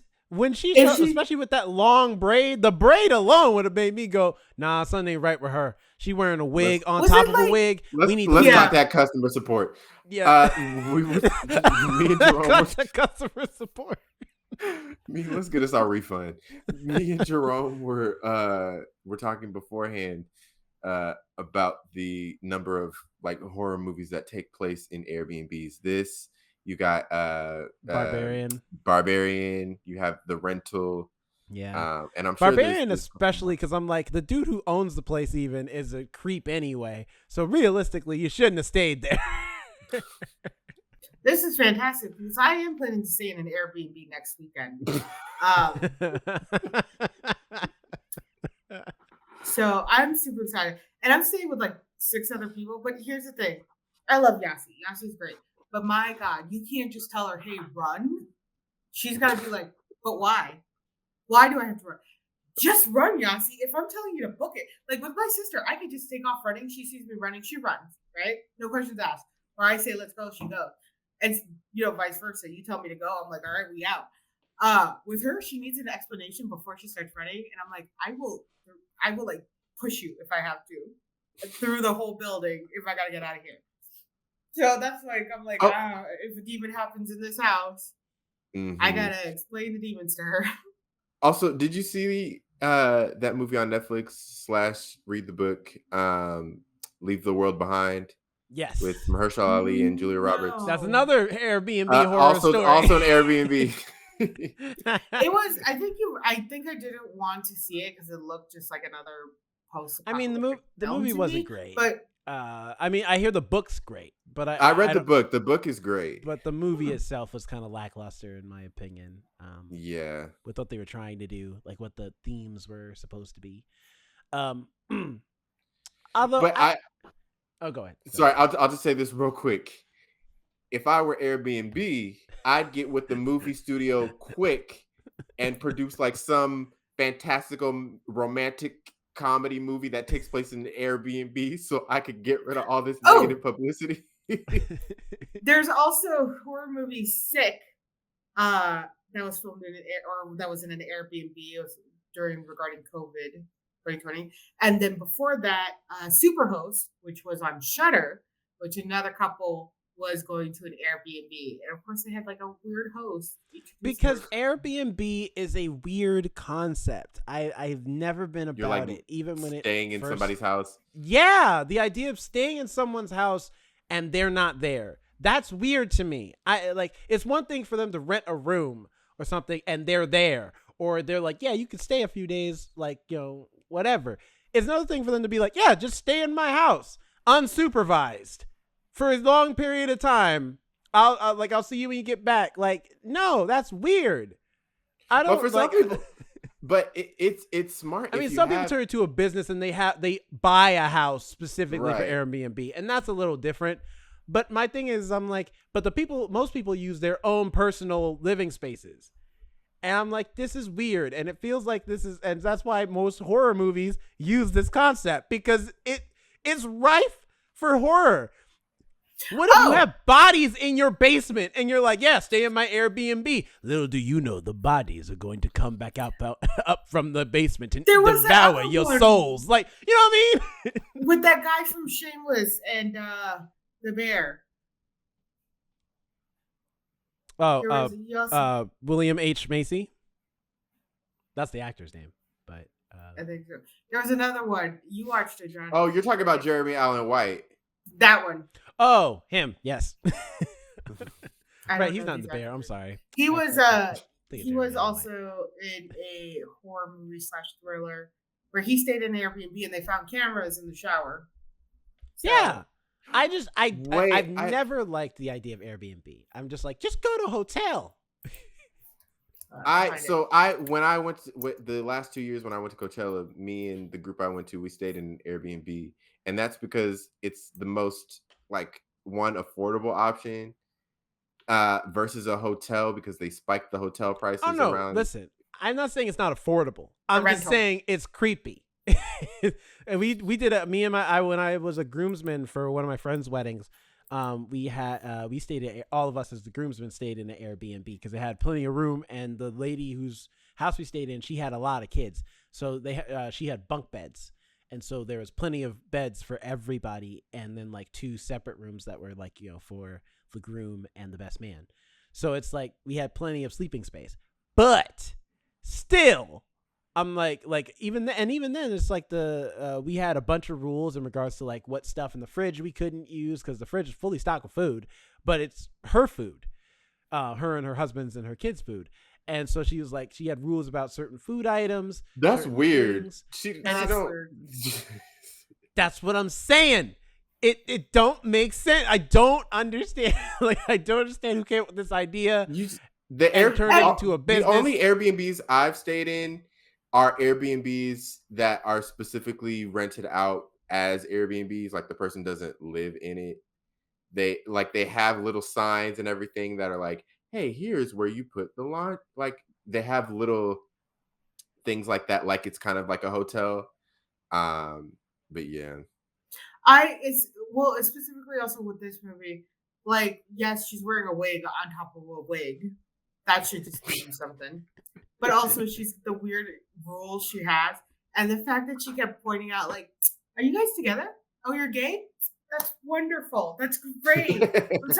Over enthusiastic. If she had said that's wonderful and that's great, that would have been fine. The fact that she says that'll do, the hell does that mean? That's some mysterious shit. No, you're right. It's perfect.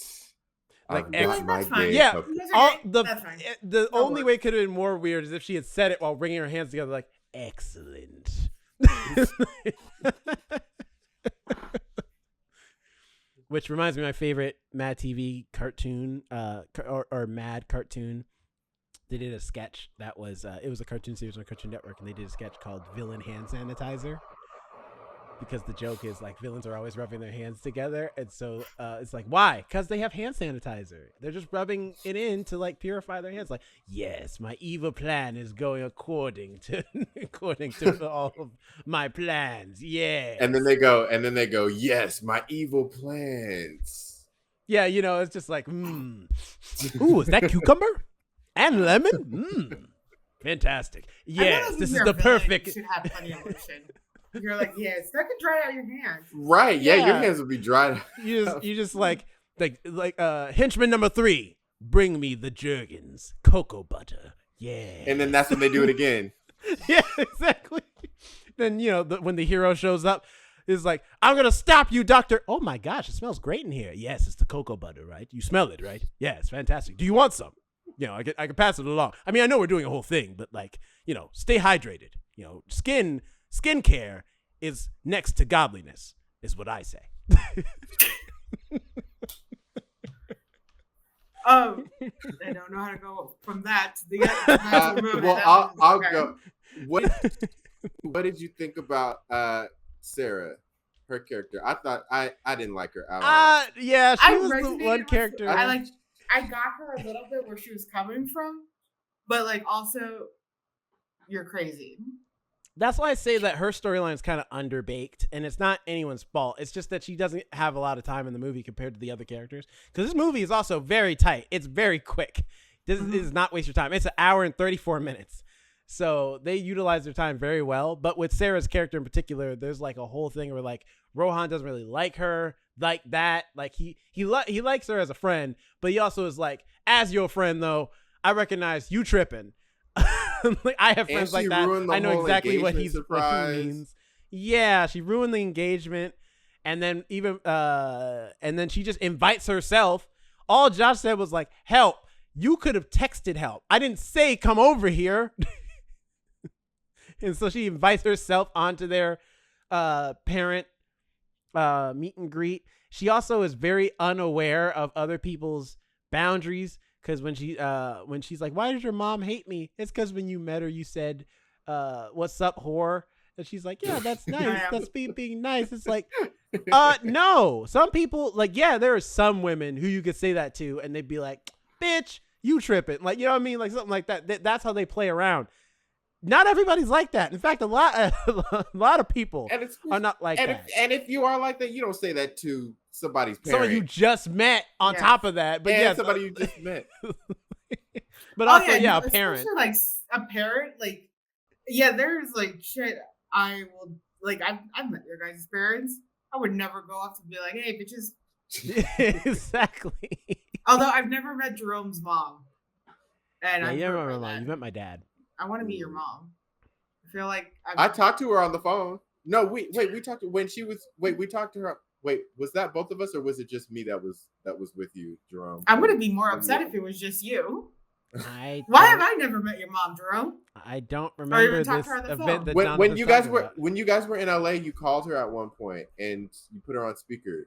Did I? Oh yes, I did. Because when we were in LA, she was on speaker. She said hi to both of you because you were in the car. And so she was like, hi, Jonathan and Alex. And then y'all said hi. And that's pretty much Do you not remember this, Alex? I do not. But it took me a minute to remember the word slur. Again, being as a woman of color and queer. You'd think I'd be accustomed to that, you talking about that word. But like. I think Vivian Bank does the best job she can with how much time she gets in the movie, but it's just the writing doesn't give her like enough time for us to really like grow to like her despite her abrasive kind of personality. They just expect you to kind of just roll with it because, well, Josh and Rohan like her, or Rowan like her, so you're like, oh, I guess, but at the same time she kind of comes off as standoffish, and also she's not really doing anything that's making me want to like her more outside of just being a little rude, to be quite honest. She was definitely placed as a supporting character to try to strengthen their case when they're like, hey, something's not right in the house, and Sharon is still not believing them. She's like, my husband's just sick. I'm going to take him a bowl of noodle. It was a noodle casserole, which was just a bunch of different noodles in a casserole. Let me tell you something. Wait, and it was crazy. They called it crazy noodles? It was called crazy noodle casserole. Let me tell you something. Brian Cox, in everything I've ever seen him in, love him to death. He's one of my favorite actors, whether it be Succession, where he's playing just a jerk of a dad, or in Red, the Red series of movies, like the 2 movies where he's playing like this former KGB agent / lover of Helen Mirren, and he's just like so goofy. Or this movie where he's just like at first I was like, you're like, something's off with dad. Like, we got Sharon's deal. Sharon's like the uptight parent. What's up with Frank? Like, he just seems out of it. And we get an explanation kind of where he's just kind of, he has a hard time expressing how he feels. Yeah. But when he becomes possessed Frank, I'm like, this is why Brian Cox said yes to this project, because he's having the most fun. Just being like, he gets some of the wackiest moments, the wackiest jokes. And when he's in demon form, especially like when he comes out naked and they're like, Dad, we can see her. Don't cover it up. Look at it. You look at it. Yeah, he was like, he took Stop that laughing. They're like, will you do full frontal and back? He's like, yes. Yes. I feel like they didn't even ask him to do full frontal. They're like, will you just like show your naked ass? He's like, no, we're gonna show everything. He's like, I'm not ashamed. We're showing everything. He's like, you position that camera in front of me and let them see. Like it's just like that, like the dick joke about he's like, you is his dick too small? Is that what it is? He's like, no. It's like, well, if he's anything like the dad, probably dick is too small. I was like, oh my god, dude, like what is happening? Yeah, this movie played a lot on like I said, like with the blackening, they didn't make direct gay jokes, but they did make jokes that were along the gay lines, like with the dick joke. And they did it in a way that's like, this is funny. This isn't punching down. This is punching to the side, you know? And which I think sometimes is a hard thing to do when you're trying to, you know, incorporate what is considered not normative. And like with the blackening, a fine line to walk. Definitely. Yeah, because you can go quick to being like, you're just insulting a whole community now at this point. That's not funny. Maybe it's funny if you have like a really niche pair group, but like not funny. But it was like the same with the blackening, where even though they were like making accusatory statements at the most, you're the blackest, you're always talking about black race. They're like, but I'm biracial, and you guys are telling me I'm not black enough, which is something that happens a lot in, you know, in the black community, where they're belittled for being biracial at times that is suited. And it was just well done, where it wasn't directly insulting, but a commentary on what it's, you know, what happens in the community. Yeah, and especially because it's for me, I enjoyed those jokes because I thought of him the same way as we make jokes about like straight couples having sex, and like, you know, different types of like small jokes in that realm too, of like, you know, talking about dick size, you know, you can't keep it up, how long did you guys have sex for, like all types of jokes that skirt that line when it comes to men do like couples. To talk about their dicks a lot. I just mean in general, even in like, you know, even something like Sex in the City or I'm watching right now The Sex Lives of College Girls. Even in there, they'll make jokes about. Like, what season are you on? Season 1. Still watching season. Oh, okay. I did. Well, I've only watched season 1. I kept meaning to go back to it. What? I thought you had. You repeatedly told you I've only watched season 1. I don't know. You forget I even watched the show. Why are you upset? I thought you were like caught up. Well, y'all only have 2 more seasons left because the show's canceled. I'm secretly in love with Timothy Chalamet's sister. I forget her name right now. Oh, yeah, Pauline Chalamet. Yeah, she's great. Her character is fantastic on the show. She looks just like she him, really does. But in female form. Like she really, really does. And then also, I see why people are in love with Renee Rapp from that show, because she's great. She's great. But yeah, like in that show, they make jokes about sex, about those type of things, and we don't bat an eye because it's about you know, heterosexual relationships 9 times out of 10. So it's cool. Like, so that's why in this movie, I'm like, they're making jokes about gay sex, and I'm like, they're making jokes that realistically aren't that different than what the jokes we make about heterosexual sex. So it never feels offensive or like they're trying to be like you said, punching down on gay couples. They're just making jokes that probably any gay couple would make if they were just talking shit amongst each other or amongst a group of other people in the LGBT community. And I think that's what makes it feel acceptable. It makes it feel not as hurtful. Offensive, and yeah, it makes it feel funny, you know. Because back in the day, I never really, like, maybe I would see like a clip from episodes here and there, but never really watched it back when it aired. Will and Grace, which ran on for so many seasons, and then was one of the first shows in that era of rebooting old TV shows to get rebooted. A very popular like show in like not even like just LGBTQ history. that had gay main characters. In that show, they would be cracking the sex jokes, the crude jokes, they would definitely go there. So, and that's what makes it funny, and that's what made it successful, and that's what made people love the show. So, yeah, Yeah, those because the goal is like if the joke ends with a "get it" because they're gay, like if that feels like that could be inserted on the back end, then it's probably not a joke that really realistically like flies in the face of, because you're not really making a joke about just like people. You're making a joke about their gay experience, and that's where the line is.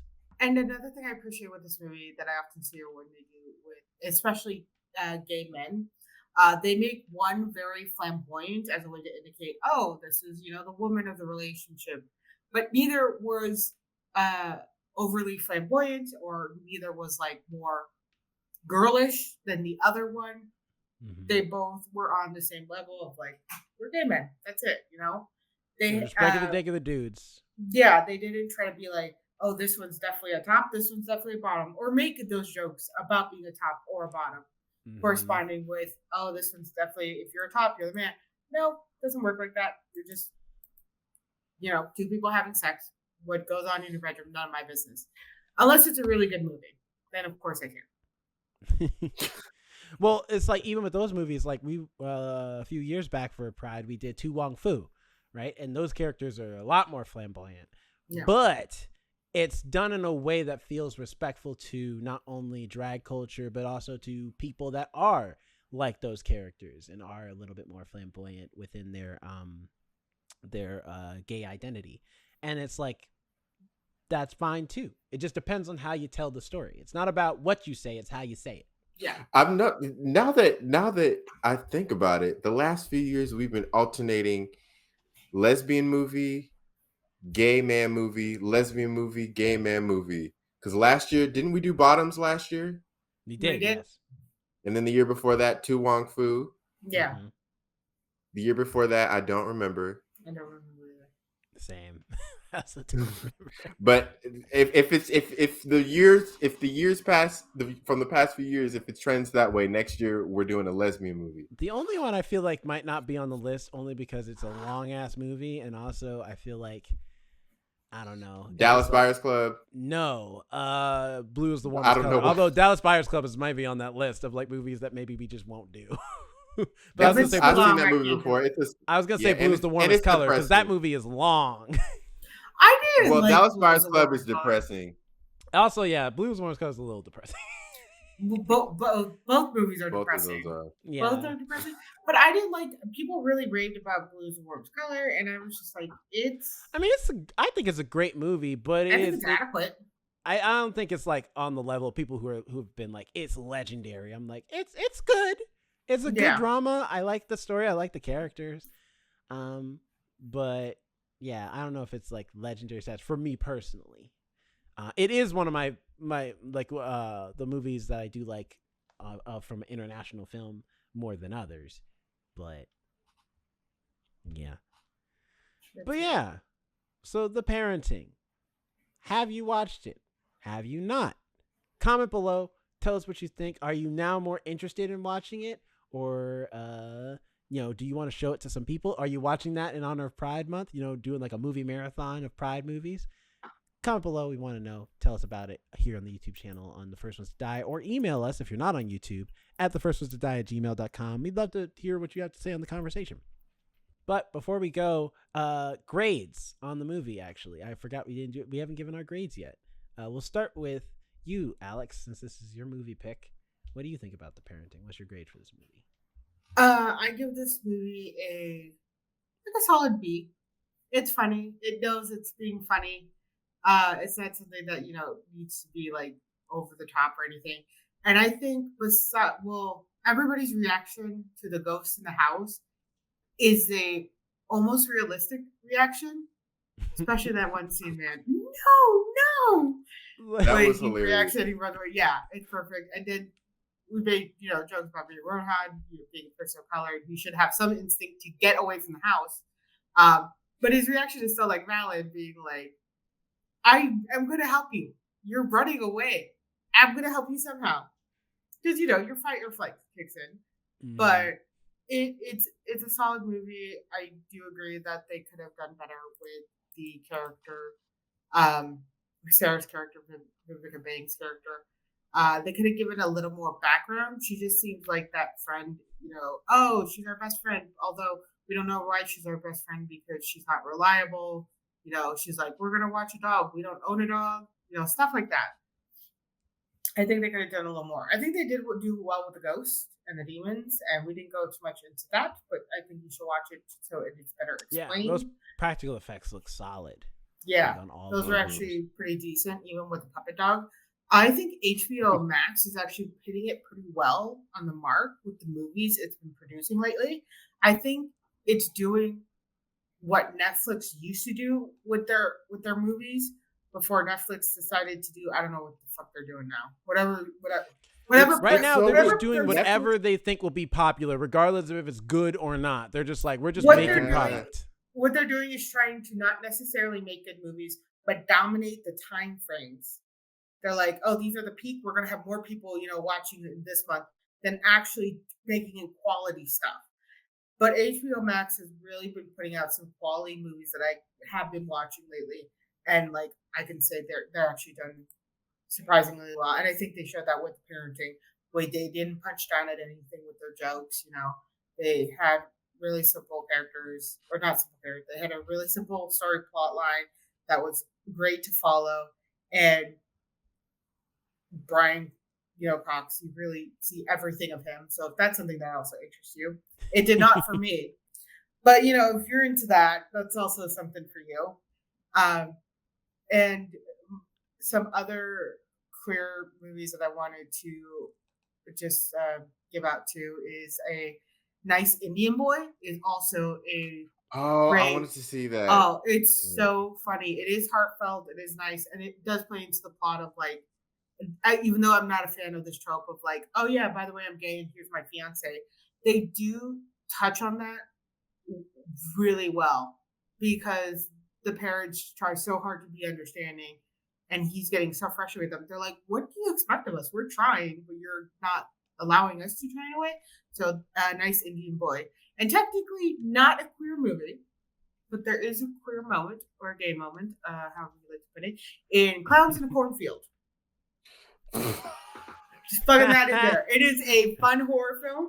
It is a simple clowns in a cornfield. You get the title, you get the movie, and then you have a nice little gay moment in there that you can appreciate. It's a fun one. And apparently, I didn't know Clowns in a Cornfield was also a book. I listened to the audio of that book. It's so stupid. You can't go a minute in that book without being like, what? Who wrote this? But you're like, for me, who loves bad movies and bad books, I'm in love with it.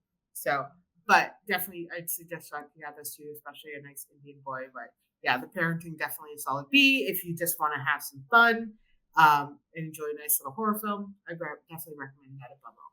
Cool. What about you, Jonathan? I would also give it a B. Side note for the Netflix and HBO Max thing. Yeah, it's interesting. Netflix, they either produce Lifetime style and quality movies, which I'm not mad at. Like, I like a good Lifetime movie. Some of them could be good. We loved Hot Frosty. We had fun with that movie. Hot Frosty was great. Hot Frosty was great. Or they produce like Oscar-winning, Oscar-nominated movies. It's like the disparity is very large. So I think their tactic is very interesting. But hey, we're watching, we're seated, and we're giving them our money. But yes, the review. I had a fun time with the movie. One of my favorite scenes was when Frank pukes the crazy noodles all over Josh. And I was thinking, like, I would have liked to just be in the room while they were filming that scene, him just getting waterboarded with those noodles. That would have been... They put Josh through a lot through this film. Not only is he arguing with his fiance the whole time, he's got to deal with the parents, and he's got to, that steps on.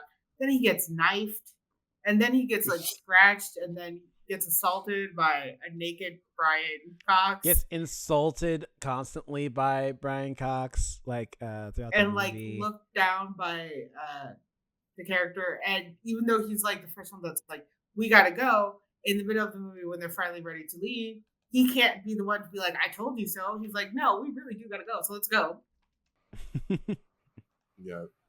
Yeah. So from beginning to end, like I mentioned, it was I think I could have appreciated like a little bit more, I don't know, in the stakes area. When I mentioned it felt like a play, it also had to do with some of the pacing of it, which if I'm watching it on stage, I think that pacing is fine. But if I'm watching it in a movie, maybe I want it to be like a little bit faster paced. But overall it was still a lot of fun. And yeah, I enjoyed it. And I love this style of movie that is seeming to, make a comeback, this horror comedy style movie, and adding in the element of like adding social, not issues, but like social commentary. Social commentary. Yeah, I enjoyed it. How about you, Jerome? I have fun with these movies, both the Blackening and then this movie. And if I give this a grade, it probably is an A-, which is surprising. Normally, I'm not the one with the highest grade. This is actually a role reversal. But I had a great time. I had a feel really like that's fun a slight time. against you, Jonathan. I'm like, hey, I proudly will give out the highest grade every time. We're gonna do a re-review of Malcolm Marie. Hey, I'm down for it. That actually sounds kind of fun. Listen, we watched it one time already. I'm good. We're doing it again. We should do it again. We do a Redux episode where we like do a like full on like Malcolm and Marie, or we talk what about we call most redemption or redux, like of like or reduce, like the movies that we maybe gave too high a grade that we need to take down a peg, and the movies we gave too low a grade that we maybe need to rise up. Because there's a lot of movies that sometimes I listen back to our old reviews of movies that I've reviewed, and I'm like, man, Jerome was a dick that day. What was I eating? And I just have like just a bowl of just shit cereal or something. What happened? Like, I'm just being mean. We do usually film these reviews late, so maybe it's just the night hour, the midnight hour. Maybe. But yeah, I really enjoyed this movie. I think, yeah, the negatives you guys said of like a little bit of the pacing and also the character of Sarah, I think is where, for me, the major negatives are. But overall, I liked the movies, and I like the movie, and I think it like is a movie that is really does a really good job of setting a standard that I think more movies should follow, which is like, if we're gonna do a movie about LGBT characters, just do it with a level of kindness and awareness. Your mic. You're out again.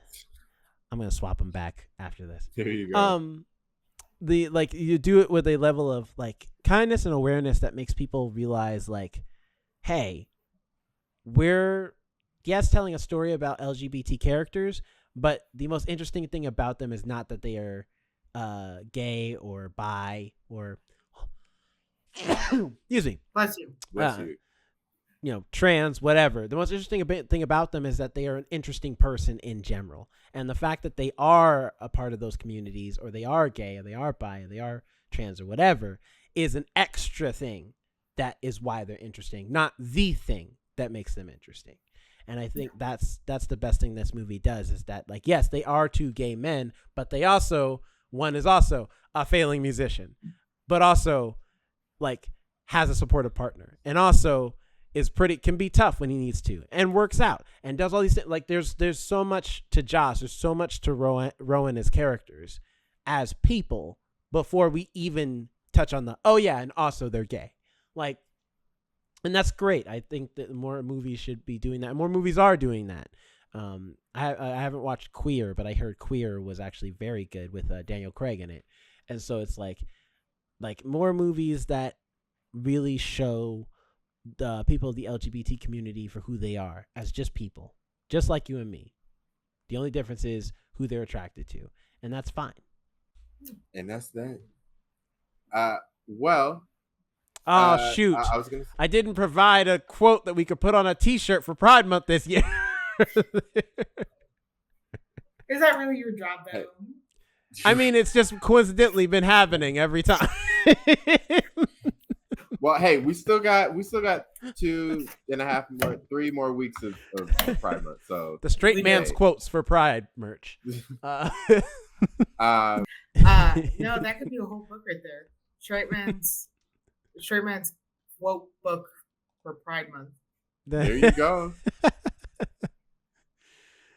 But yeah, so that's the movie. But before we go, as we do with every episode, socials. Jonathan, where can people find you? Actually, no. You know what? No, it's Pride. It's our Pride review. We're starting with Alex. Alex, where can people find you? Thank you. I appreciate the support. You can find me at Alex and Nobody on Instagram and on TikTok, as well as the podcast TikTok, where I post videos of episodes we have done, topics we may be doing, and my own commentary on movies and things like that. I will probably be watching the Predator movie. Gonna look at that for my own little commentary there, and maybe I will talk about some of the smut books I'm reading. I'm actually having a lot of fun with those. Those are a lot more fun than I anticipated, but also they're so ridiculous. And you know what? I can see why women go for toxic men. Like, yeah, I'm slightly getting it now, and I think that might be a problem. But that's a problem for future Alex, so she'll deal with that later. But yeah, come on. All right, what about you, Jonathan? Where are we finding you? You can find me. Sorry, it was you.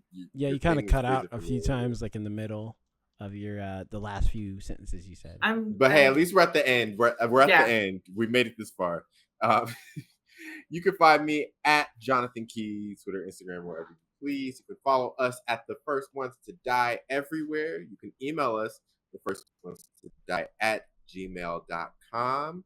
If you're watching us on YouTube, seeing our lovely faces, also look at us. We're kind of priding out right now. Look, we're wearing 3 different colors: green, red, and blue.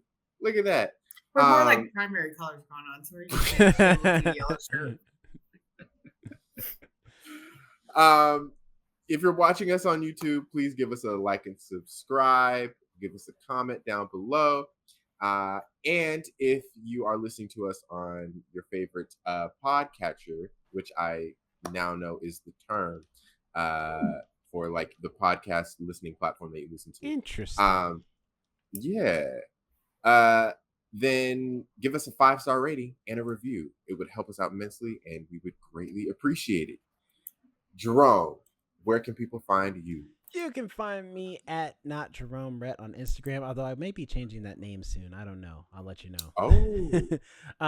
What did Jerome Rhett, did they delete their account? So now you No, it's more just like the joke isn't funny anymore when I'm trying to like reach out to potential like people to actually work with, and they're like, how can I find your Instagram? It's Not Jerome Rhett.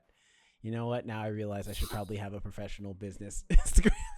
You know what? I slightly get that because after Cheddar passed away, now that I say like my Instagram is Alex and Nobody, you were like, oh, and I'm like, it was funnier before. Yeah, exactly. But yeah, you can follow me at Not Jerome Rhett, and then also check out the First Ones to Die YouTube channel for all types of things that you can't get on the audio streaming platforms or podcast catcher. That is super fun, like games, like gaming videos, book reviews, mini reviews, a little bit of vlog content, and as Jonathan said, film versions of all the podcasts. So, and if you're already on YouTube, thank you so much for watching and for making it this far. Appreciate that. These are long episodes, so we really appreciate it. And please, like, favorite, share, subscribe, do all the things you know to do. And tell your friends, let people know what's going on. But anyway, tune in next week because, of course, this isn't just Pride Month. It's also the month of Juneteenth. And so in celebration of Juneteenth, we're reviewing a movie I've been wanting us to review for a long time. You Got Served. That's right. We're finally doing it. We're going to be breakdancing and busting a move in our next review. I have not. What'd you say, Jonathan? I said, which I have not seen. Me neither. So. It's going to be a fun time. I'm excited to see what you guys think about You Got Served. And if you've already seen You Got Served and you're excited to hear what we have to say, well, tune in next week, baby, for some podcast goodness. But until then, have a good morning, good evening, good night, good afternoon, whenever you're watching this. And we'll catch you for the next one. Bye. Go on over to the YouTube channel at The First Ones to Die to see all the fun stuff we got going on here, like mini reviews, book reviews, gaming videos, vlogs, all types of stuff. Please follow us at The First Ones to Die everywhere. Go ahead and give us a like and subscribe.